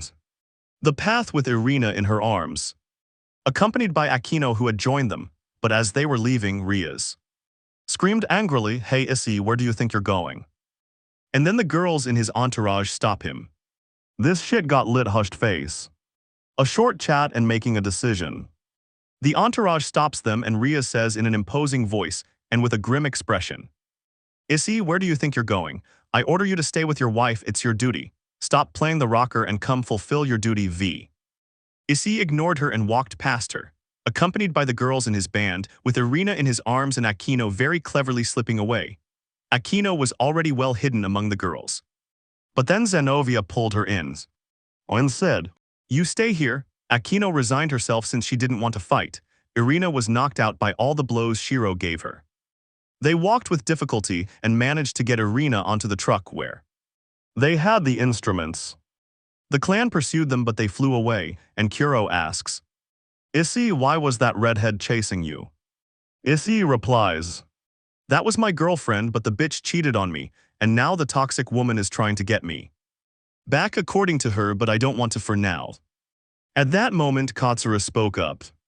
I didn't know Rias-san and her friends were so toxic. I understand, who would want to be with a possessive, toxic person. Issei felt bad but hid it. But then Mary the bassist asked, "And what about that brunette with a model's body who was with us?" And Katsura the pianist said, "Alia Heimjimasan. She's always been very quiet, hasn't she? You and she had something going on, didn't you?" Issei says now more sadly, "Yes, but she forgot about me for someone else a long time ago, and well, I don't blame her. Who would want to be with a loser like me?" Akino, behind a stick, was crying silently. Everyone was silent. But Irina weakly spoke. "It was our fault, not yours. Forgive me, Issei. Let's start over. I won't fail you." Issei didn't know what to say. He just hugged her and Irina clung weakly to him. And Issei said seriously to everyone, "Let's go. We have to heal the bruises you gave Shiro." Nobody protests. And everyone gets on board, and Akino, crying, said, "Issei, I'll get you back, I swear. I've made a decision, Issei. I'll be with you until the end." A cure and a lovely surprise. Back at Issei's apartment, the chestnut-haired man was tending to the bruises of a weak Irina. Once Irina was healed, Issei and the girls from his gang bandaged Shiro. They already had all the band's instruments there. At that moment, Ritsu and Miku tell Issei, "You should have left that bitch Irina lying on the ground so she would learn her lesson." Issei nodded and said, "No, she deserves dignified treatment." They ate dinner, and Issei went to his room where he had his instruments and microphone and thought, "I want to sing, so let's practice. Turn on your keyboard and begins." Issei's voice was so beautiful that everyone fell asleep to listen to him. Irina woke up. And Akino, who had been sneaking around, calmed down upon hearing Issei's beautiful voice. Then Issei had a memory. That made him cry. It was the time he dreamed about her. And she told him, "Make me a song with what I'm going to tell you." Issei remembered everything he thought he had forgotten, and it began, and with everything ready he said something that left Akino in shock. "Sister, listen to me," and what came out was beautiful. Everyone who heard that made this face, and Irina, Ritsu, Miku, Shiro. Is-chan is singing to her. A quiet day and a fatal accident. After a long time, everyone left, and we see a chestnut-haired man carrying a frail Irina. She said nothing, she just thought, "How lucky I am, the guy I mistreated treats me so well. How it hurts to have forgotten Issei." Already in Kuoh, we see a black-haired girl playing his guitar at top speed. With this epic solo, and Issei says in shock, who is playing the fairy and wizard solo. And Irina said weakly, "Akino, she's playing it." And Issei said, "So the guitar belonged to Akino, and since when has she been playing?" And Irina said, "Since we deceived you, I've taken refuge in the guitar." Issei was surprised and thought, "If I polish it, I could make a beast in the musical field." Once inside the house, Kaneko opened the door, and as soon as she saw him, she threw herself at him and said, "Hi senpai, you were amazing." Issei ignored her and left Irina on a piece of furniture, being watched by everyone. Zenovia immediately threw herself at him and said, "Let's go to the room, let's not waste any time." Issei's temper flared as Rias, who upon seeing him said with an angry face, "So you finally deigned to show up, Issei. I'm your fiancé and you just leave me hanging like nothing happened." Issei said coldly, "Rias, understand this. You broke up with me and made it clear you didn't want anything to do with me when you were kissing me, so respect your decision." And he left, leaving everyone in silence. Kaneko tried to chase him, but Issei hid behind the house in a forest. Issei said, "It pains me to my soul to see the women I loved in this state. All because I didn't take care of them." Issei sat down to think about songs while gazing at the stars.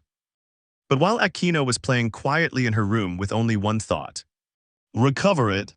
But meanwhile, Rias angrily said from below, "Why doesn't this bitch shut up? If she doesn't shut up, I'll shut her up myself." She went to try to silence her, but Akino ignored her, so Rias grabbed her. Akino was about to jump when she was stopped by the girls who claimed to be her friends. Irina got involved, but they stopped her too. "And you laughed while pouring gasoline into the case and alcohol into the guitar case," he said, "so that you learn not to disobey me." And he set it on fire. Akino screamed so loudly that even Issei heard it and thought, "Something's wrong, I should intervene." Then the case was on fire and the guitar too. Akino screamed in anger, "You damned boar, I'll never forgive you for this. I'm going to kill you, I swear I'll kill you." That voice sounded guttural and even frightened everyone, and Zenobia said, Aquino is just a guitar, you can compare it to a better one. She thought Aquino wouldn't do anything, but then a southpaw hit knocked her down. You don't know what that guitar meant to me, it was the only way I had to feel him close. And you ruined it. Rias laughed and said, stop being immature, don't cry over a guitar. Then Aquino lunged at her, knocked her to the ground and started cursing her out. They couldn't get her off her. But while a certain white guitar was flying, and luckily for this story and for Aquino, the guitar fell next to the chestnut tree. He saw the case and said, startled, it's Aquino's guitar. She quickly turns it off, opens the case and sees it. It was that beautiful stratum. Or what was left of it, since it was now completely charred, and Issei said, sadly. So those bitches damaged your beautiful stratum, Rias. I heard their argument and that's how it ended. I feel bad because I unconsciously had something to do with it, so I'll take it to be repaired. And so I want to get closer to her because with her, I feel genuine love. Unlike the others who just wanted to grape me. Then Issei takes the guitar, puts it back in the burnt case, and leaves saying, calm down, Aquino. Soon I'll bring you a guitar that will surprise you. Demonstrating talent. We see a chestnut-haired man with his bangs covered, walking with a burnt case towards the workshop. But while at the Gremory house, Aquino was beating Rias up, and not even Zenobia, who was supposedly the best fighter, could stop her. Rias was telling her that it seemed like she was replacing her guitar, but that she shouldn't hit her anymore. At that moment, Kaneko punched her in the leg, but in her anger, she didn't even feel it, and before she could, knock her out with a powerful kick to the face. At that moment, Irina stops, her pigtails loose, covering her eyes. She walks over and easily grabs Aquino, putting her in a neck lock, and whispers in her ear, calm down, Aquino, the guitar will be fine. We'll go find it and I'll take it to an acquaintance who will repair it and make it like new. Aquino calmed down and simply said, Rias, I'm sorry, but don't ever speak to me again. Then out. And Rias, lying on the floor covered in bruises, said to him, don't mess with me. Soon after, Grayfia, Venelana, and Aquino Zerz's father, I don't know how to spell it, sorry, arrive. And tell him while Asia was healing Rias. Aquino's father said to her, why did you hit Rias so much, Aquino? Explain yourself now. And Aquino said through tears of anger, because he destroyed my guitar, my only refuge to escape my shitty life. And besides, that guitar was the only way I could feel him close. And Sirzechs said in a conceited tone, but you shouldn't have beaten it up over a cheap guitar worth only $100. This time Irina spoke with an angry face and in an ironic but mocking tone, saying, what a fool this imbecile is. He thinks he knows about guitars, but he doesn't know anything. He calls it a $100 guitar. Let me tell you, that guitar was a $3,000 Fender Stratocaster, an original handmade piece. Sirzechs remained silent, and the damn siskin tried to defend his little brother, saying, that guitar was probably already badly damaged, those pickups break easily. And Irina, laughing out loud, said to him, better shut him up, those pickups are top quality, they were hand-installed and made of steel. Besides, the guitar was brand new and only 2 months old. Sirzechs, already stuttering, said, I'm sure Aquino didn't even know how to play decent solos, and the solo she was playing was a recording. I'll pay her myself if she plays that solo in front of me. And Irina said in an imposing manner, challenge accepted, Aquino, shut this idiot's ass. But Aquino tells him, since I don't have a guitar, mine is lost. Then Irina calmly says to her, don't worry, I'll take care of it. He goes up to his room and comes back down with a case and an amplifier of about 30 watts. Gibson and says while handing him the case, look, Aquino, my guitar, shut your ass. Aquino opens it and they see it. It was a beautiful red Gibson Les Paul. Aquino said, it's identical to Issei's guitar. Then Aquino instinctively sat down on the couch, plugged it in and thought, this is another model, but I'll just pretend this is my guitar. If I can't play here, I'll never find my Issei. And Sirzechs said, they saw she doesn't know how to play. She couldn't finish speaking because Aquino started. That first solo surprised everyone, especially Rias, who said, how do you know the whole song that Issei composed for me? Aquino didn't say anything and Sirzechs told her, that one's simple, you see, you don't know the solo, what the... She couldn't finish speaking either, because Aquino started. Everyone fell silent as Aquino played like the gods. And Arena said, "If you saw this, you'll learn to listen, you idiot, pass the money." Sirzechs with a face of total humiliation, but Aquino says seriously, "I don't need your filthy money, calm down, I'll see what I do myself. I don't want you to humiliate yourself."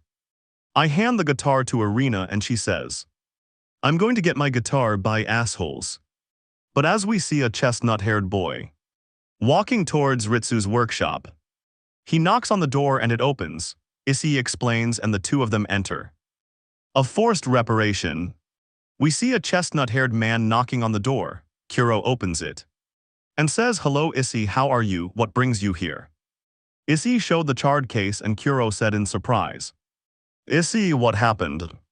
Issei said sadly, "A friend of mine had an accident and I'm going to send her to get it fixed." And Kuoh said, "Show me." Issei opened it and Kuoh said, "Oh shit, that's awful, your friend has bad luck." And Issei asks him, "What brings you here?" "Ritsu is tuning my guitar. Remember that we're recording an album soon." Issei remembered and said, "That's right." Kuoh laughs and says, "Oh Issei, you're forgetful." Ritsu comes out and says sweetly, "Hello Issei, did you come to find me so we can leave together?" And Issei replies, "Well yes, but also so you can help me repair this guitar." And he shows the case and Ritsu says, "Put it in and see what happens with it." Kuoh accompanies them. And Ritsu opens the case and says, "But what happened here, Issei?" And he replies, "A friend of mine was burned." And Ritsu said after looking at the wood sadly, "The wood is badly damaged, I don't know what to do." And Issei had an idea and whispered something to Shiro in his ear. "I'll repair the wood and you do the work." Shiro understands, and he leaves the workshop and Drake asks him, "Partner, what are you going to do? How will you repair it?" And Issei said, "With magic, what else?" Then we see Issei putting magic into the wood. After much effort it was like new, and Issei also mixed more wood, creating a special wood which had a slight emerald green shimmer. And Issei tells Shiro to go and see the wood. Ritsu was like, and he said, "Issei, how did you do it? This wood is very different from what it arrived with. How did you repair it?" And Issei whispered, "Do you remember about the red dragons?" Ritsu, who had already forgotten that, said, "And did you use magic?" And Issei said yes. And Ritsu rightly said the wood has such a peculiar emerald green glow. Issei assentio. And he said to him, "Well Ritsu, do your magic." Ritsu nods and happily says, looking at her with determination, "I'll make the best guitar in history." And Issei says, "I'll help you, let's begin." And the two of them began. Time jump 8 o'clock in the morning. We see a dark-haired woman and a chestnut-haired man tired in a luthery workshop, and Ritsu says, "We're done, I hope your friend likes it." And Issei says yes. And they open the case to tune it and they see it. The Stratocaster was like new and had a new pickup configuration as it now had a humbucker in the bridge position. This guitar had the fretboard written in gold lettering in cursive, Aquino. And Issei say, "Ritsu, how much do I owe you?" And she says, "Just allow me this." And she gives him a sweet kiss on the cheek. It's a joke. And Issei says, "Okay, I'll write to him to pass it on." Just then, he sent her a message. Aquino was lying on her bed thinking when her cell phone rang. Aquino looked at it and it was a message from the last person she expected, Issei, it said. "Aquino, please come, we need to talk about something important. We'll meet at Kuoh Park at 10 a.m., please come alone." Aquino thought it was a joke. But she checked and it was indeed Issei's number. Aquino looked at the time and it was 9:30. Aquino got dressed quickly and left. Rias thought it was strange and asked her, "Hey Aquino, where are you going?" And Aquino said very calmly, "I'm going for a walk, that's all, I won't be long." Aquino walked completely dressed in black, with a black skirt and a black hood that covered her face. In Kuoh Park we see a chestnut tree. Thinking, she probably didn't come. Issei sees her. It's Aquino who stands in front of him. They look at each other and say, "A pleasant accident." The two look at each other and Aquino says seriously, How do I know you're an Issei? Issei says seriously. Look at her taking his hand and making him blush. Issei takes out Drag and says, now you believe me. Aquino nods, and Issei, seeing that he took her hand, lets go and says, sorry, I know you have a boyfriend, how embarrassing. Aquino made a sad face and said something that left Issei sad.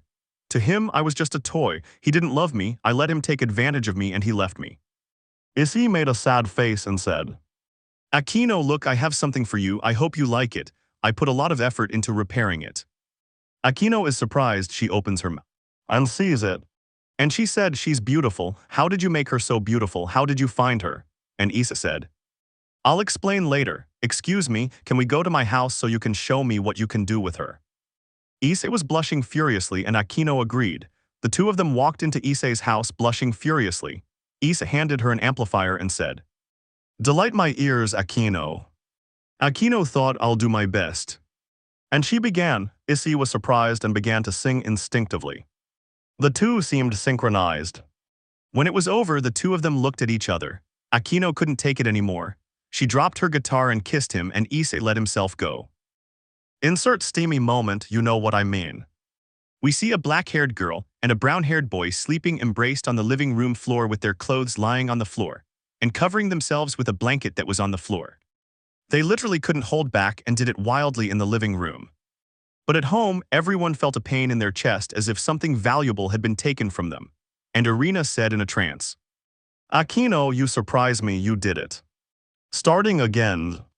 We see a chestnut-haired man comfortably asleep, embraced by a beautiful brunette who, for the first time in a long time, was sleeping happily. Then we see a chestnut tree awaken. He said, dizzy. At what pace am I feeling tired?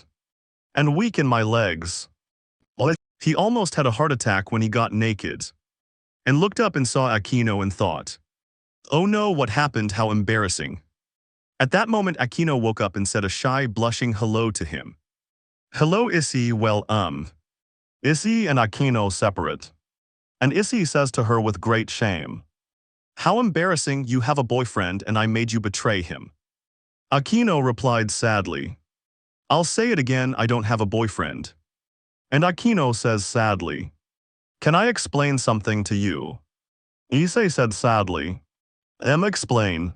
Aquino began to explain everything she had done to win him back, how she had only let that guy kiss her once, and that she had always been faithful to him. Issei was shocked and began to cry, saying as his beautiful green eyes shone like emeralds with tears, Aquino, you did all that for me. You learned to play, you defended me when I was slandered, and you were there for me.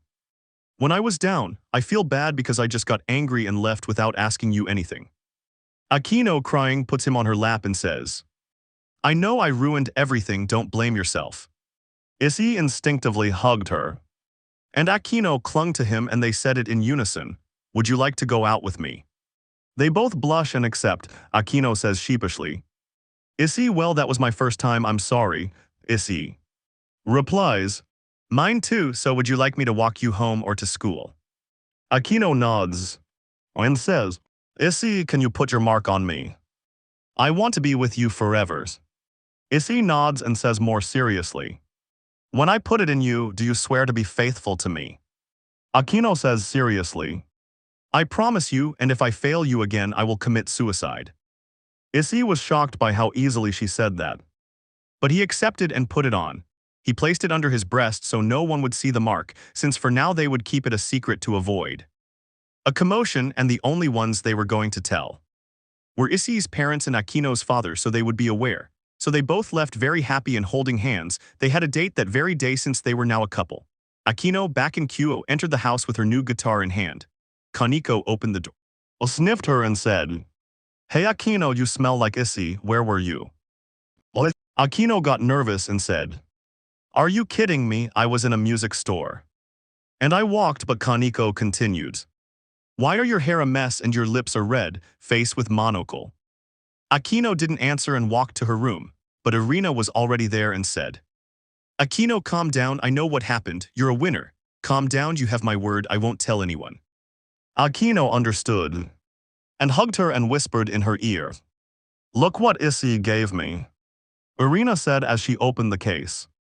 Let's see how Ritsu repaired it. Issei must have taken it there. She looked at it and said in surprise, wow, Ritsu really outdid himself. That guitar looks like a completely different one. Can I try it? Akino accepts. At that moment, Rias enters the room and asks angrily, Akino, where were you? You said you wouldn't be long and you took 2 hours. What were you doing, and where did you get that guitar? And Akino says to him, I was repairing my guitar and it took quite a while, but Rias continued. Then why does Kaneko say you smell like Issei? Please explain. Akino says seriously. It's her doing, she's so obsessed that she can smell him everywhere. She fell and Akino left, but meanwhile we see a brunette with his bangs covered singing in a church. Her voice was so beautiful and harmonious that it made people cry. Akino leaves home without saying anything. Leaving Rias confused, she calls Issei and says in a harmonious voice, Hey dear, where are you so I can come and get you? And Issei replies, still in the church. Akino, hello, I'm in the church, you know. Where? Akino bursts out at great speed. Leaving everyone surprised, is this how it all ends? After that, Issei felt happy for the first time in a long time. The brunette's voice was happy. After that, Akino went after him and they kissed happily. Issei smiled for the first time in a long time. Akino hugged him and Issei said harmoniously while holding her hand, Do you want me to teach you to sing so you can be my backup vocalist? Akino said enthusiastically if. The two were laughing, but didn't realize they were being watched by a black-haired man who said in a sickening way, Akino, you will be mine again no matter what it costs me. They arrived and had dinner at a restaurant. Afterwards, Issei went to pay, and that guy saw his opportunity since Akino was left waiting. And then he turned her around and kissed her. Akino tried to pull away, but out of nowhere, boom, she let herself go, but her enthusiasm faded when she heard a tearful voice full of anger saying, I was an idiot to trust you, those who deceive always end up deceiving you. Get out of my sight, you bore. Akino broke free from the guy and said crying, Issei, I don't know what happened to me. Issei said crying this time, while jets of blood came out of his mouth and tears of blood and water flowed from his eyes. A heartbreaking scene. And the worst part is that I gave you my most precious moment, a moment I wanted to save for the woman who truly loves me. How I regret it. The guy said in an imposing manner, while kissing Akino, who pushed him away. Learn to lose. You thought you'd be with my girl in your dreams, you idiot. If she dumped you, it was for a reason. And you'd better give her singing lessons so she can at least kiss with technique. He couldn't finish speaking, because Akino electrocuted him so hard that she killed him.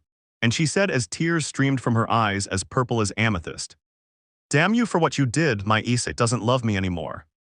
She turns around to explain everything to him, but he doesn't see her. She only sees a CD case. That said in beautiful cursive writing, For my beloved Akino. Akino couldn't take it anymore, and in front of many people who watched the scene in shock, since it was anything but realistic, Akino started running after Issei.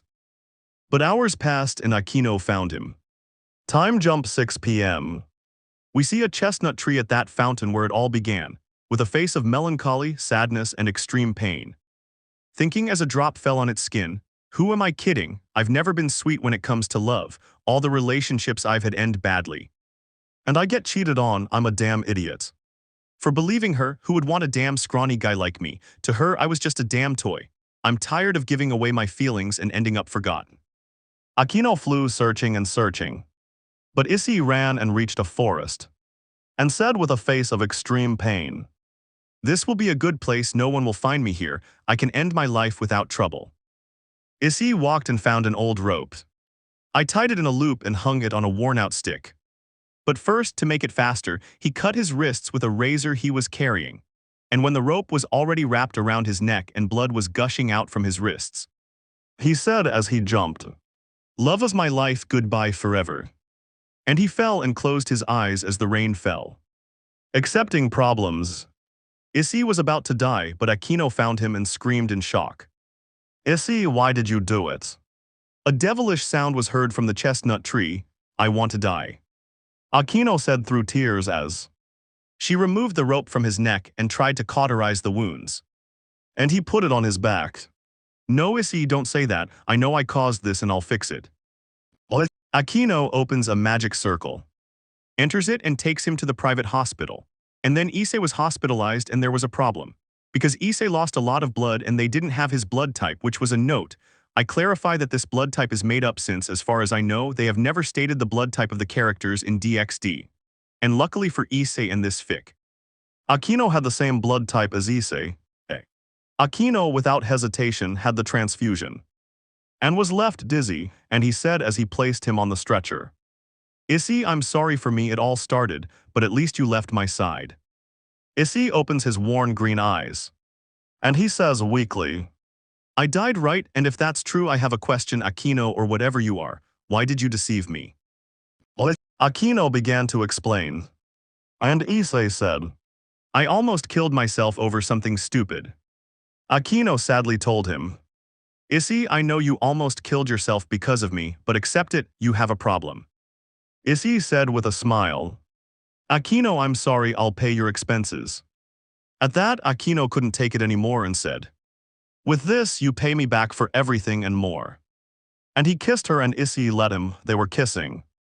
But then Issei heard a piano and let go of Aquino. Aquino tried to grab him, but Issei wouldn't let her, and all he kept saying was, "I want to play, I want to play."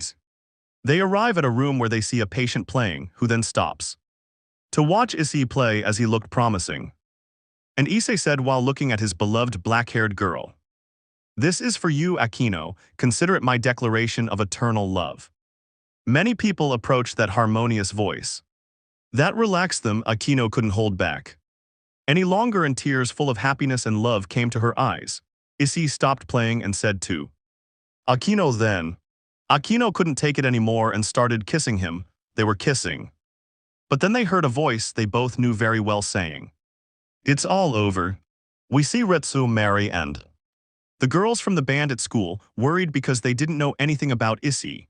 But then a guy with black hair and white hair arrives and says, "You are stupid for waiting for a stupid crybaby who only thinks about himself."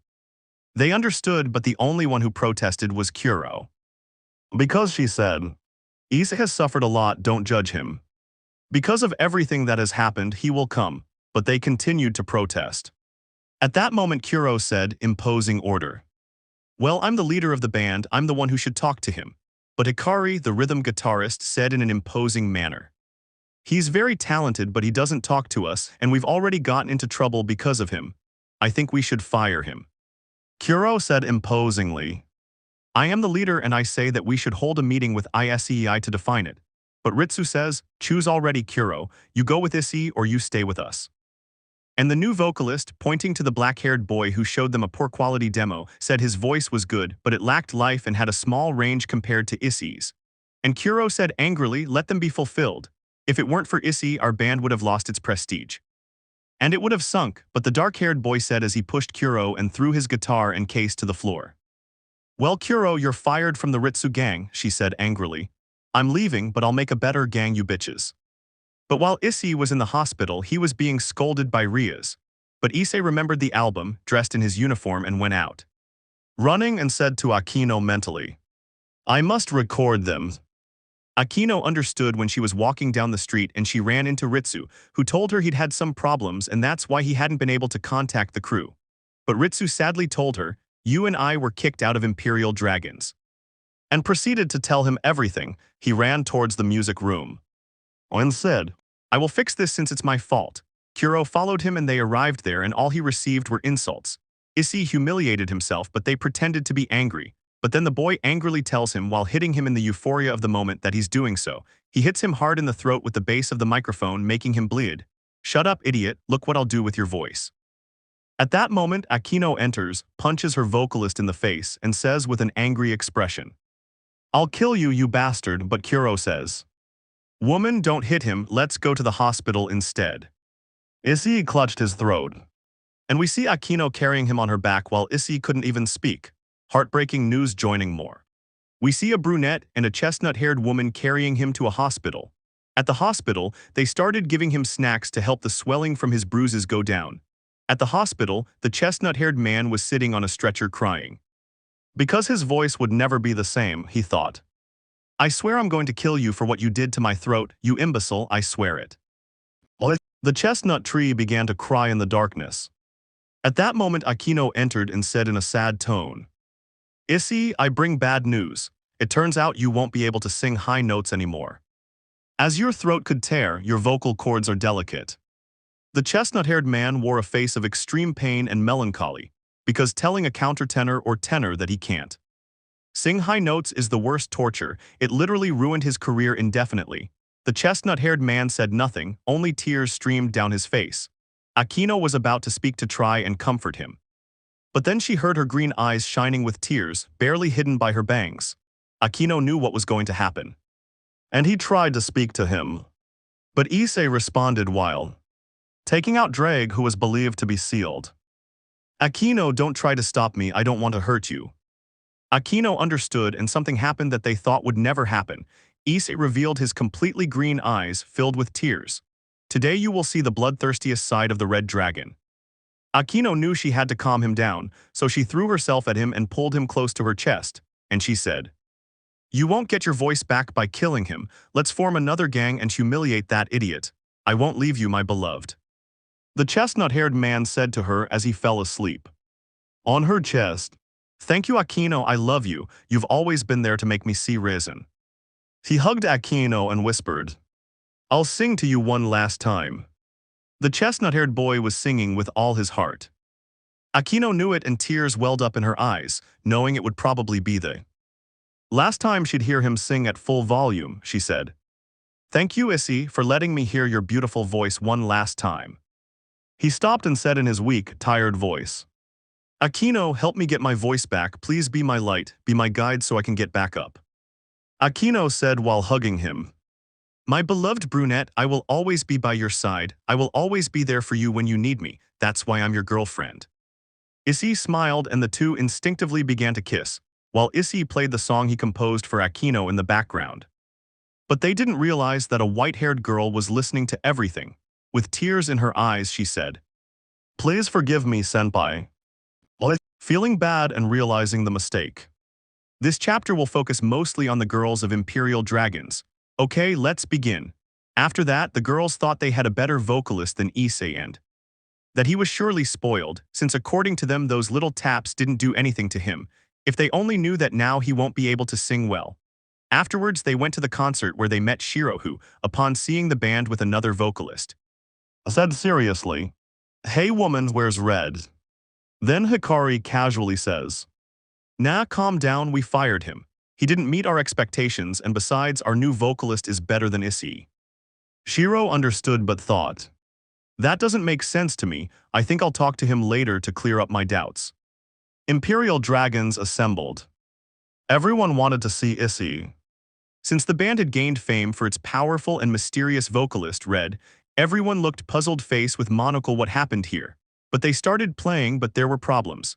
This black-haired guy sang terribly, he couldn't hit high notes, he sounded like a cat being hanged, and he had no rhythm, so Ritsu and Mary were literally lost that night. They were booed and even had Coca-Cola cups thrown at them, and well, you can imagine what happened. The instruments were left in very bad shape, especially Hikari and Mari's guitars and basses. Katsura's piano was fine, and the drums were a bit out of tune. Now with broken instruments and a ruined reputation, and with their vocalist, who humiliated them and left them alone on that gig. Mary said, We screwed up big time. We should be playing in huge stadiums with nets, but now we have our instruments broken. We voted out our leader and our jewel, the reason we became known. In conclusion, we have nothing. Hikari started to cry and said through her tears, This is all my fault. Because of me, they broke our contract and now we're on the street in a damn drug-ridden neighborhood, penniless and soaked from the rain. I'm so stupid. May said seriously, It's not our fault, now we'll have to get through this together. Katsura said sadly, That idiot stole the truck where we stored our instruments. We'll have to resort to the one who doesn't want to see us. Hikari said as she took out her phone and dialed Issei.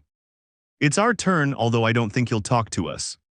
And we see a chestnut-haired boy reply saying, Feeling remorse and confessing.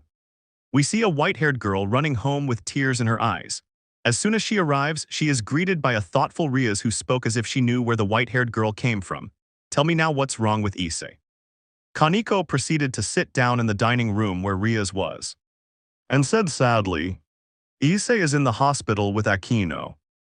Apparently he had an accident with his voice, or I don't know what happened and she couldn't finish speaking because Rias, with her eyes wide like a cat's when it sees prey, said, "What happened in a hospital with Issei and Aquino is with him." And to completely break Rias Kaniko's heart, she wrote this while saying, "Look what she composed for him."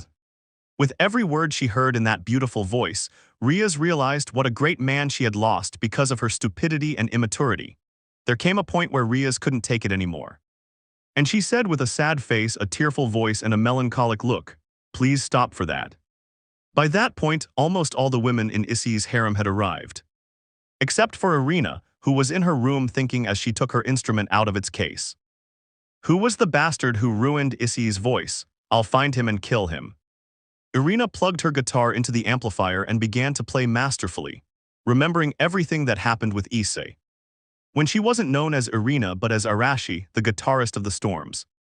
She remembered when she played together with Ritsu, Miku, Shiro, and Issei in what was said to be the future Leopard Zeppelin. That's how good they were, but then Issei had to go to Kuoh and Irina had to go to another city, and Shiro took that very badly since Irina left first and then Issei. That's why she says that she ruined Death Angel. But while the chestnut-haired Issei and Aquino were kissing, they seemed synchronized. They had taken off their shirts while kissing.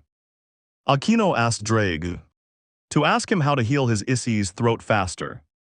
And Drake replied, "You can cure that with breast milk, just calm down, I'll take care of it, and you can give him essence."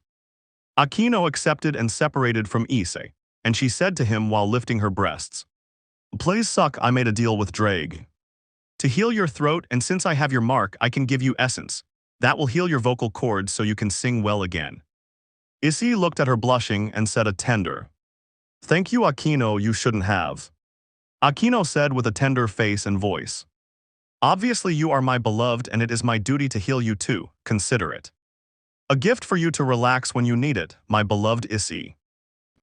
Issei looked at her blushing and was about to speak, but Aquino silenced him by putting her tremendous chest in his face. Issei started sucking instinctively. Anna pleased, choked and joyful. "Oh, how delicious, this is heaven," can be heard. Aquino was very happy because her Issei liked her essence. The chestnut-haired boy was already peacefully asleep. With Aquino's enormous chest as protection, he wanted to stay like that. He wanted that moment to never end.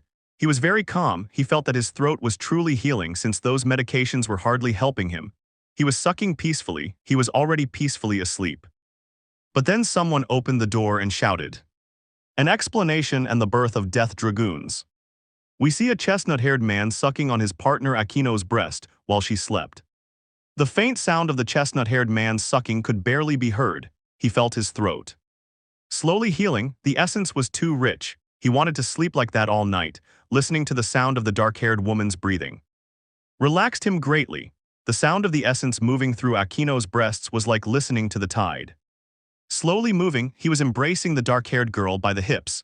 The dark-haired girl was very calm and loved resting with her beloved. She was entering face REM. But then someone opened the door and shouted angrily, "But Issei, what are you doing with a prostitute in a hospital bed?" Aquino paused for a moment and said calmly yet coldly, "I'm not a prostitute, show some respect. I'm a gentleman and besides, I'm his girlfriend. Respect me, woman, we're not doing anything wrong, I was just healing him." Ritsu, Issei's childhood friend, who was accompanied by Kuoh, was in shock. She had been silenced, she thought. What a beautiful woman, she surpasses me in every way. She has cello-like curves, tremendous thighs, a perfect rear end, and to top it all off, a tremendous chest.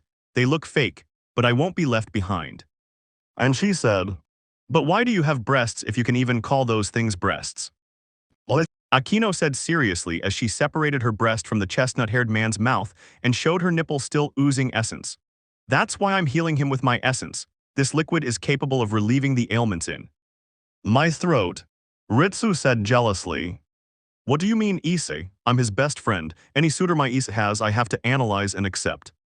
And Aquino said seriously, "The only one I need acceptance from is my Issei." Kuoh said angrily, "Hey, don't fight and black-haired girl, get dressed, because you have a lot of things to explain to us."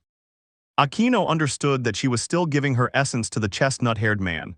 She was about to leave. But then two people entered the room. One was a woman of about 45, quite pretty, with an elegant appearance and brown hair. The other was a white-haired woman, almost the same height as the black-haired woman, dressed in black with a rocker look, who threw herself at Aquino, saying angrily, "Hey, you damn boar, you friend of the little dog, let go of Issei now. If you don't want me to turn you on, this isn't a brothel for you to bore around, you slut." Aquino, driven by pure instinct, hugged the chestnut-haired boy and protected him. But then Issei's mother stopped her and said seriously, "Shiro, don't touch her, let's let Hajime-san explain what's going on here." Aquino calmly released Issei from her lap and stood up, red as a tomato, since many people besides her partner had seen her body. "Well, it's hard to explain, Issei is my..."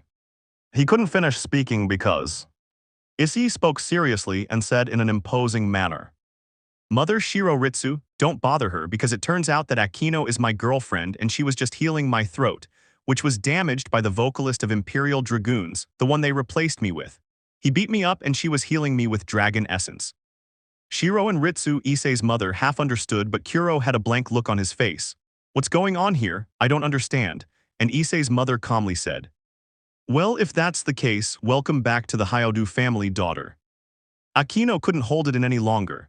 She put on her shirt, hugged Issei's mother, and began to cry, saying, "Thank you, mother, thank you. I swear I won't fail you, thank you forever, I'm sorry for all the trouble I caused." But Issei speaks and asks, while putting on his shirt and jacket since he was wearing pants, "Well, Shiro, how are things going with Death Angel?" And Shiro said sadly, "Did they vote for me?" Everyone looked surprised. And Issei asked, "But what happened?" And Shiro began to explain. "Well, it turns out they wanted to earn more money since gigs don't bring in much, so they got themselves a manager. But he proposed that they do pop and reggaeton and stuff like that, and we argued because I didn't want to abandon my origins and beliefs for money, and besides, I wasn't going to appear in thongs in videos. I didn't want to stoop so low, and that's why they kicked me out." Issei said seriously, "That's too bad, but oh well, I'm forming a band. Do you want to join Aquino and me?" Shiro said enthusiastically, "That's obvious." And Kuro said while making the devil horns hand gesture, "You can count on me too." Ritsu said, "Me too." And Issei said in an imposing manner, "How wonderful, today Death Dragoons was born." They all high-five. And Issei says, "Let's take down all the existing gangs." Everyone was happy, but then Issei's phone rang. He was surprised to hear that voice, and what it said was, "Death Dragons is born, searching for its last member." Issei's phone rang, and everyone turned around. Issei spoke and Shiro said, "Issei, what's wrong, who is it?" Issei had a face like oh my god. And Aquino asks, "What's wrong, Issei?" Issei said with a serious face as he hung up, "It's the Imperial Dragons, girls, I'll be right back, Aquino, and you all go home. I don't want you to see what I'm going to do." Aquino and Shiro and everyone understood. And Issei says to Aquino, having thought it over, "Hey Aquino, can you come with me, I need help." The dark-haired girl understands. And they leave on the way. Aquino asks him, "Issei, what do the girls from your former band need?" And Issei replied, "Look, Aquino told me that if I could help them, since because of that jerk who replaced me, he left them humiliated in the neighboring city." Aquino understood, and there they saw them lying in an alley with their damaged instruments and amplifiers. Katsura barely saw him, Issei said hopefully. Issei greeted them and said calmly as if nothing was wrong, "Okay, grab your instruments. Oh, we're leaving." They understood, and Issei called a truck to transport the instruments since that idiot had taken the band's van. Once in the truck, Issei was in the back. But then they saw the boy walking very calmly with all the money from the gig and some speedos by his side. Issei couldn't take it anymore and said, filled with anger, "I'm going to beat the shit out of you, you bucking faggot. Come here and let's settle things like men."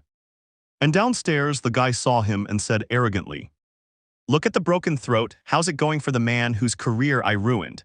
I just wanted to screw you over, because of you I couldn't audition." Issei said nothing about the matter, and only said, "Give the money to the girls who deserve it." And the guy said, I don't want to. In fact, I already spent it all on bores like them who were able to dump a talented guy like me. Issei then got angry and said while showing his green eyes and punching him. You don't call them bores, stupid. Come here, I'm going to smash your face in, you imbecile. He pushes Issei and knocks him down and says, Come here then, you faggots. Without saying a word, Issei got really angry and punched him so hard that he knocked out 2 of his teeth and knocked him down. Issei then started punching him repeatedly in the stomach. The guy begged for forgiveness, but Issei seemed deaf. But Akino grabs him and says, Don't stoop to his level, that's enough, you understand. Issei stops and Akino puts him on her chest. And the black-haired guy, all pissed off on the floor, said, Hey womans, you better come with me because I'm worthy of that body, unlike that blindfolded idiot. Akino got angry and kicked him, knocking him out. Issei just laughed and said, So similar to me, my dear. Akino. She hugged him. And Issei told the Imperial Dragon's girls, This truck will take you home and that idiot will pay you back every last cent of the money from the tour. If you don't call me great. They left, barely able to speak to him because of their embarrassment. Akino and Issei left. On the way, Issei said to her, Akino, we're missing one last member and you know her. What? And Akino said, You mean Irina's rights? And Issei said enthusiastically, Yes. And he said, Let's go find her. And Akino asked, We have to go to Kuoh, right? And Issei said, Even if we don't want to, yes. Akino understands, and the two open a magic circle towards Kuoh and set off. In search of Arashi, the guitarist of the Storms, but while Irina was playing. He played with utmost composure, demonstrating his great talent, but then someone knocks on the door. And she sees him and is shocked. Death Dragons is born. We see a black-haired girl and a brown-haired girl heading towards her former home in Kuoh. There, Issei knocked and Rias answered, saying angrily, Finally you deigned to come, Issei. Finally you stopped playing the punk and deigned to come with your wife and Akino. What are you doing here and with him too? Akino didn't know what to say. But Issei said seriously, She's my girlfriend, we're dating. Rias was left speechless, because how did Akino manage to get back with Issei? At that moment, all the girls from his former harem were there except Irina, and Kaneko did something instinctive because she had a question. Why the hell were her eyes covered by her bangs? So he did it, he cut off her bangs before she could react. But Akino instantly covered them up. And said angrily, Kaneko, don't be stupid, he could go blind. Rias made a face of extreme concern and said, Issei, what happened? What's wrong with your eyes? Are you sick? And Issei said coldly, Then we'll sit down and I'll explain what happened. And Akino said, We'll explain how it all happened later, but now we've come for someone. And Zenobia asked, And who is it? Issei was about to speak. But then they heard that powerful guitar and the chestnut-haired metalhead said a cheerful and melancholic. Like in the old days, no Arashi. And out of nowhere, purely by instinct, she started singing a cappella. Rias was like this. She had an OMG what a voice face, and Irina heard it and thought, Issei came for me, I'll do my best. Then the two of them saw each other, and Irina increased the volume of her drum track and they began. Everyone was stunned. Because of that immense talent, that voice seemed to resonate. It was so powerful that even some neighbors came closer to listen. Kaneko had a completely surprised look on her face, because hearing Issei sing with instrumental accompaniment was incredible. Wasn't his throat supposed to be bad? But then Irina starts all over again, and LC understands and they begin. Rias had to hold back her tears because she knew that song was about her, she had a beautiful. It's worth noting that Sirzechs was also there. In his teens, he wanted to play in a band and he did, but he never found the perfect vocalist because they were all spoiled kids from underworld families who sang just for the sake of singing and didn't put any feeling into the music. Then Irina climbs down through the window. Issei jumps. As soon as he sees her, he says, I'm getting Death Angel back together. Do you want to rejoin the group with me, Irina? Or rather, do you want to play with me again, Irina? Or rather, Arashi, the guitarist from Las Tormentas, I need your sound and essence for the best band in the world. Irina said as her pigtails came loose, letting her brown hair fall over her eyes, and as her voice became rough and raspy, she sounded like a different person. If you already know the answer, why are you asking? Issei said happily and enthusiastically. Welcome to Death Dragon's Arashi, dazzle me. The two bump fists as a sign of commitment. They were happy, but Sirzechs speaks. Going to the new homes. Sirzechs said excitedly. Hey, you need a manager. I could get you tokens so you can get noticed. Issei said seriously. Irina, can we go to your room to chat? Irina understands and Aquino does too, and they go upstairs while Kaneko listens to everything. The others don't understand anything. Kaneko tries to understand, and Issei already spoke in the room.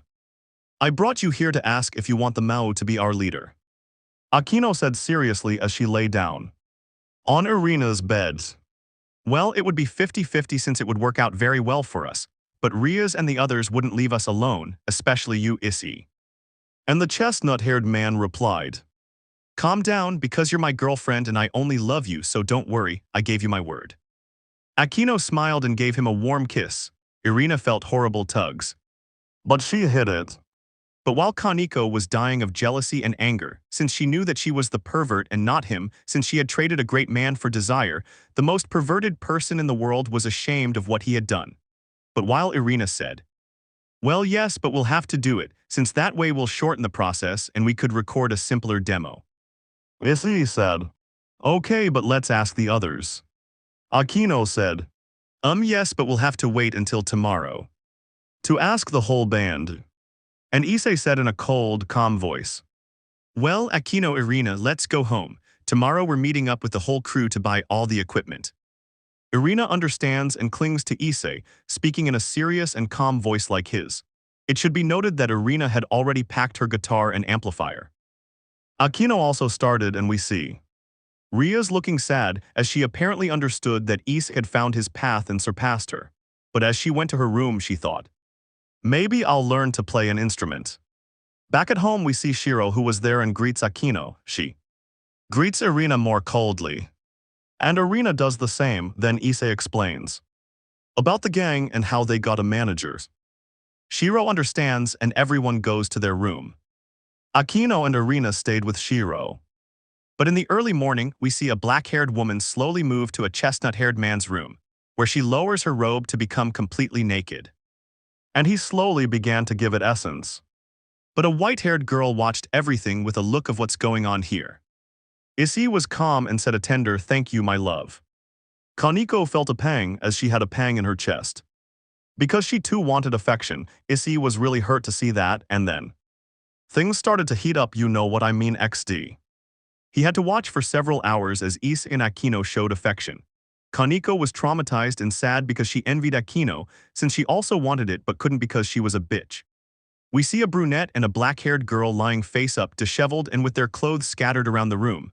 There was a lot of passion, and Issei said tenderly, Aquino, I will sing to you. Kaneko listened and felt pangs. Because she wanted to have those feelings, Issei couldn't take it anymore and went home. Back at home, Rias receives it and asks, sad and dejected, and tell me what happens now as Issei forgets us for our horrible decision. Kaneko said in a traumatized voice, you won't believe it, it's something serious. Let me know in the comments below if you guys want the next part. Also check out my other video that has been shown and left. Thank you for watching. If you enjoyed this video, please like and share this video. And have a fantastic day. Bye.